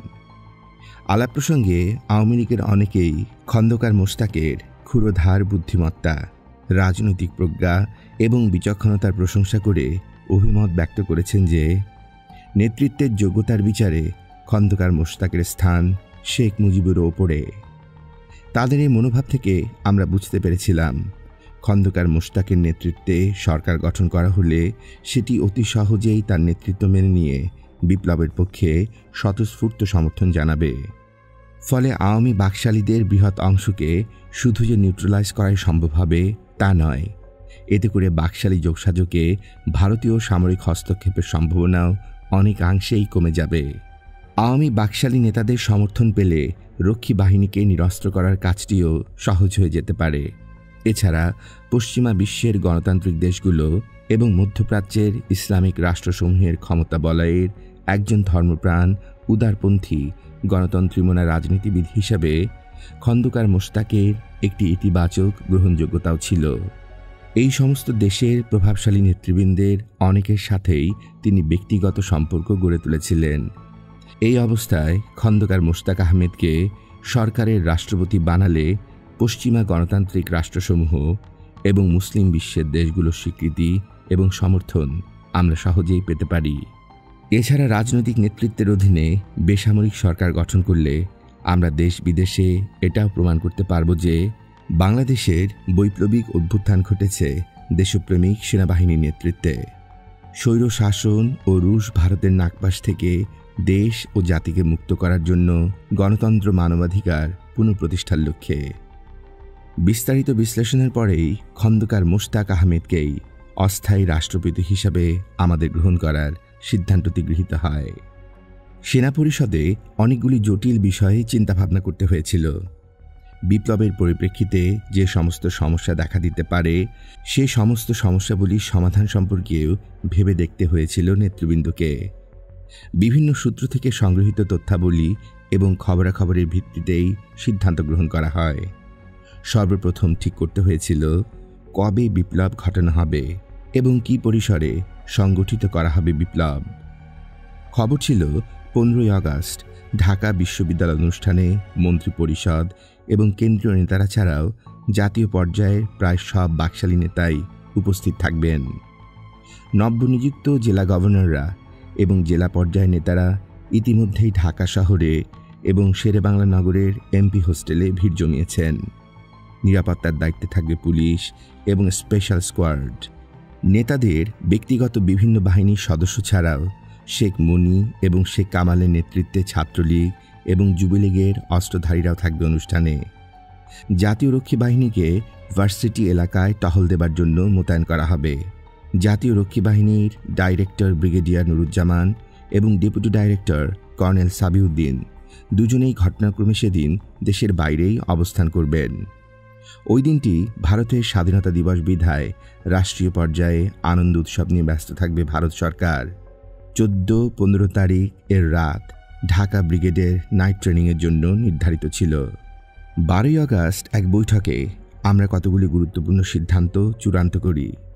বিপ্লব সংগঠিত হবে 15ই আগস্ট সুবে সাদেকে। যেহেতু বাকশালী নেতাদের প্রায় সবাই সেদিন ঢাকায় অবস্থান করবেন, সেই পরিপ্রেক্ষিতে শুধুমাত্র ঢাকাতে অপারেশন চালিয়ে বিপ্লবকে সফল করে তোলা সম্ভব। সীমিত পরিসরে বিপ্লব ঘটালে বিপ্লবের সফলতার জন্য অতি প্রয়োজনীয় 3টি উপকরণ, যথা 1. ন্যূনতম শক্তির প্রয়োগ, 2. গতিশীলতা এবং 3. গোপনীয়তা অতি সহজেই আমরা হাসিল করতে পারব। টার্গেট হিসাবে নির্ধারণ করা হয় রাষ্ট্রপতি শেখ ফজলুল হক মুনি, মনসুর আলী, সৈয়দ নজরুল ইসলাম, কামরুজ্জামান, সৈনিয়াবাদ, সৈয়দ হোসেন, তাজউদ্দিন আহমেদ, তোফায়েল আহমেদ, আব্দুর রাজ্জাক। এদের বন্দী করার সিদ্ধান্ত নেওয়া হয়। Radio Bangladesh, Bangladesh television, wireless centre, TNT, জাতীয় রক্ষী বাহিনী সদর দফতর, রক্ষী বাহিনীর সাভারের মূল ক্যাম্প, সংসদ সদস্যদের hostel, airport, Savar transmission relay centre প্রভৃতি স্থানগুলো নিয়ন্ত্রণের সিদ্ধান্ত গৃহীত হয়। সীমিত পরিসরে ন্যূনতম শক্তি প্রয়োগ করে ঝটিকা অভিযান পরিচালনা করা হবে নির্ধারিত টার্গেটগুলোর উপর। এর সাথে দেশের অন্যান্য সেনানিবাসের ইউনিটগুলোর সেনা পরিষদকে সতর্ক অবস্থায় রাখা হবে সার্বক্ষণিক যোগাযোগের মাধ্যমে, যাতে করে প্রয়োজনে যে কোনো প্রতিবন্ধকতা কিংবা সীমান্তের ওপার থেকে কোনো প্রকার সামরিক হুমকির যথাযথভাবে মোকাবেলা করা যায় জনগণের সঙ্গে কাঁধে কাঁধ মিলিয়ে। কেন্দ্রীয় কমিটি 1971 থেকে 75 সাল অবধি দেশের সার্বিক রাজনৈতিক পরিস্থিতির মূল্যায়ন এবং বিপ্লব সম্পর্কে একটি দলিল তৈরি করে সেনা পরিষদের সব ইউনিটে বিতরণ করে। দলিলের সারবস্তু ছিল এইরূপ: রুশ সামাজিক সম্প্রসারণবাদ এবং ভারতীয় সম্প্রসারণবাদ 1971-এর স্বাধীনতা সংগ্রামের সুযোগে প্রতিক্রিয়াশীল আপোষকামী শ্রেণীর প্রতিভূ রাজনৈতিক দল আওয়ামী লীগের যোগসাযোগে বাংলাদেশকে তাদের একটি তাবেদার রাষ্ট্রে পরিণত করেছে। শেখ মুজিবুর রহমান এবং আওয়ামী লীগের প্রতারণা এবং ঘৃণ্য বিশ্বাসঘাতকতায় বাংলাদেশের স্বাধীনতা আজ হয়ে উঠেছে অর্থহীন। স্বাধিকার এবং আত্মনিয়ন্ত্রণের চেতনায় উদ্বুদ্ধ জাতীয় সংগ্রাম নিক্ষিপ্ত হয়েছে ব্যর্থতার অন্ধগলিতে। 1971 সালের ডিসেম্বরে বাংলাদেশ ভৌগোলিক স্বাধীনতা লাভ করে বটে, কিন্তু জাতীয় মুক্তির পথ সুকৌশলে বন্ধ করে দেয় আওয়ামী লীগ সরকার এবং তার বিদেশি প্রভুরা। স্বাধীনতা উত্তরকালে স্বৈরাচারী মুজিব সরকারের শাসনামলের 4 বছর বাংলাদেশের ইতিহাসের একটি চরম বিভীষিকাময় কাল। সামাজিক সাম্রাজ্যবাদী শোষণ, সম্প্রসারণবাদী নীলনকশা এবং ক্ষমতাসীন শাসক গোষ্ঠীর ফ্যাসিবাদী স্বৈরতন্ত্র, অবিচার, অত্যাচার এবং অবাধ দুর্নীতি জাতীয় জীবনকে করে তুলেছে দুর্বিষহ। জাতীয় সম্পদের অবাধ লুণ্ঠনের ফলে দেশের অর্থনীতি হয়ে পড়েছে সম্পূর্ণ বিপর্যস্ত এবং দেশ আজ পৌঁছে গেছে চূড়ান্ত ধ্বংসের শেষ প্রান্তে। জাতীয় রাজনীতিতে দেখা দিয়েছে চরম নৈরাজ্য এবং স্থিতিহীনতা। এই শ্বাসরুদ্ধকর পরিস্থিতি থেকে জাতিকে মুক্ত করার দায়িত্ব স্বভাবতই বর্তায় প্রগতিশীল এবং গণতান্ত্রিক জাতীয়তাবাদী রাজনৈতিক সংগঠনগুলোর উপর। কিন্তু আওয়ামী বাকশালী শ্বেত সন্ত্রাস এবং সুপরিকল্পিত চক্রান্তের মুখে সাংবিধানিকভাবে গণতান্ত্রিক প্রক্রিয়ায় মুজিব সরকারকে উৎখাত করা তাদের পক্ষে আজ অসম্ভব হয়ে পড়েছে।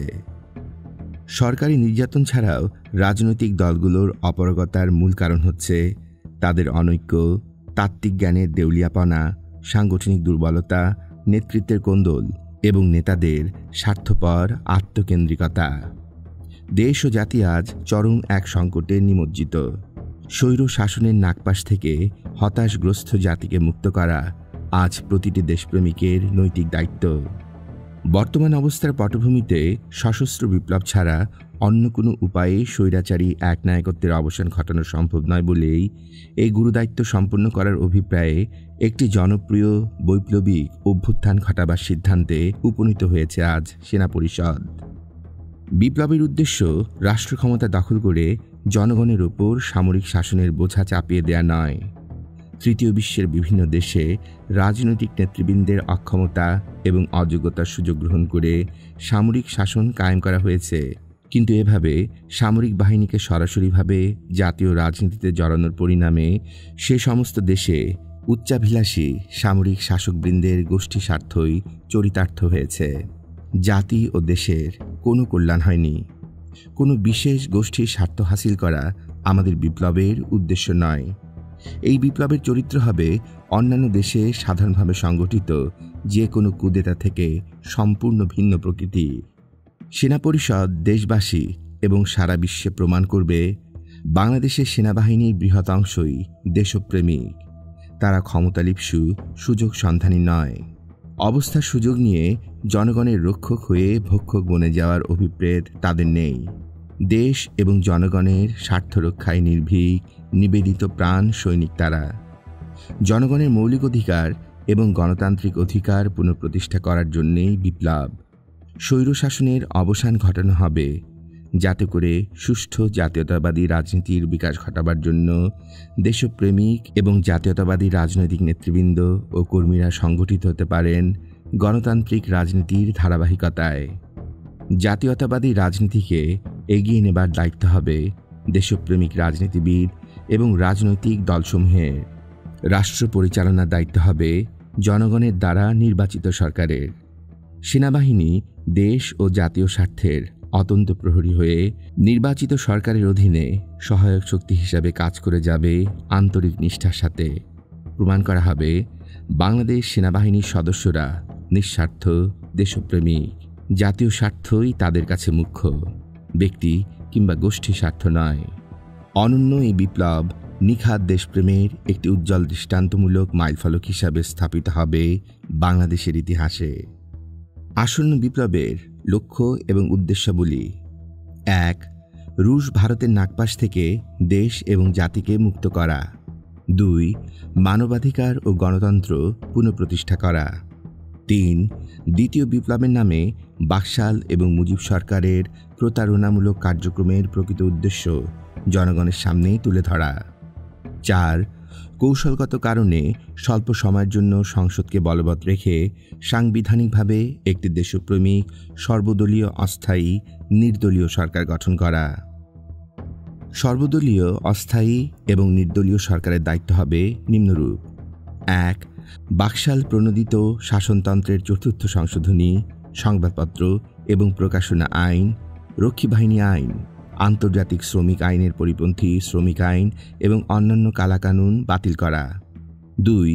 রাজনীতি এবং রাজনৈতিক দলগুলোর উপর আরোপিত নিষেধাজ্ঞা উঠিয়ে দিয়ে দেশে অবিলম্বে প্রকাশ্য রাজনীতি এবং গণতন্ত্রের পুনঃপ্রতিষ্ঠা করা। 3. সকল রাজবন্দীদের বিনা শর্তে মুক্তি দেয়া। 4. সাধারণ নির্বাচনের দিন ধার্য করে নিরপেক্ষ নির্বাচনের সকল প্রস্তুতি গ্রহণ করা। 5.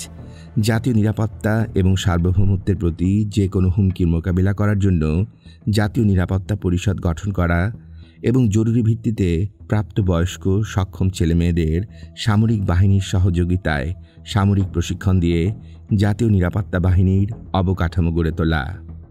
6. সমাজতন্ত্রের নামে বিদেশি নিয়ন্ত্রণ, স্বেচ্ছাচারী একনায়কত্ব এবং সরকারি সহযোগিতায় জাতীয় সম্পদ লুণ্ঠন, কালোবাজারি, মুনাফাখোরি, চোরাচালান এবং অবাধ দুর্নীতির ফলে জাতীয় অর্থনীতিতে যে অরাজকতা সৃষ্টি হয়েছে তার সমাপ্তি ঘটিয়ে বিপর্যস্ত দেউলিয়া অর্থনীতির পুনর্বিন্যাসের লক্ষ্যে প্রয়োজনীয় পদক্ষেপ গ্রহণ করা।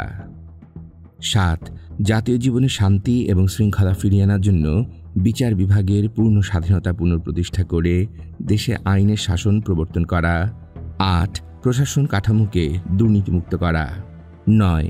রাষ্ট্রীয় নীতিসমূহে বাংলাদেশি সংখ্যাগরিষ্ঠ মুসলমানদের জীবনাদর্শের প্রতিফলন নিশ্চিত করার সাথে সাথে সংখ্যালঘু নাগরিকদের ধর্মীয় এবং সাংস্কৃতিক স্বাধীনতা সুনিশ্চিত করা। এবং 10. 25 বছরের মৈত্রী চুক্তি বাতিল করা। উল্লেখিত কর্মসূচি বাস্তবায়ন করার লক্ষ্যেই সংগঠিত করা হবে বৈপ্লবিক এই অভ্যুত্থান। ঐতিহাসিক বিপ্লবের চূড়ান্ত পরিকল্পনা এবং নির্দেশাবলী যথাসময়ে নির্ধারিত পদ্ধতিতে কেন্দ্রীয় কমিটির তরফ থেকে জানানো হবে। এটাই ছিল সেনা পরিষদ থেকে জাতির উদ্দেশ্যে তৈরি করা বিলটি। এটি সেনা পরিষদের সব ইউনিটে বিতরণ করা হয়। ঘনিয়ে আসে 14ই আগস্ট রাত, ঢাকা ব্রিগেডের নাইট প্যারেড। নাইট প্যারেডের অজুহাতে বিপ্লবের শেষ পর্যায়ে সব প্রস্তুতি শেষ করে 15ই আগস্ট সুবে সাদেকে আল্লাহ তাআলার নাম করেই বিপ্লব শুরু করা হয়।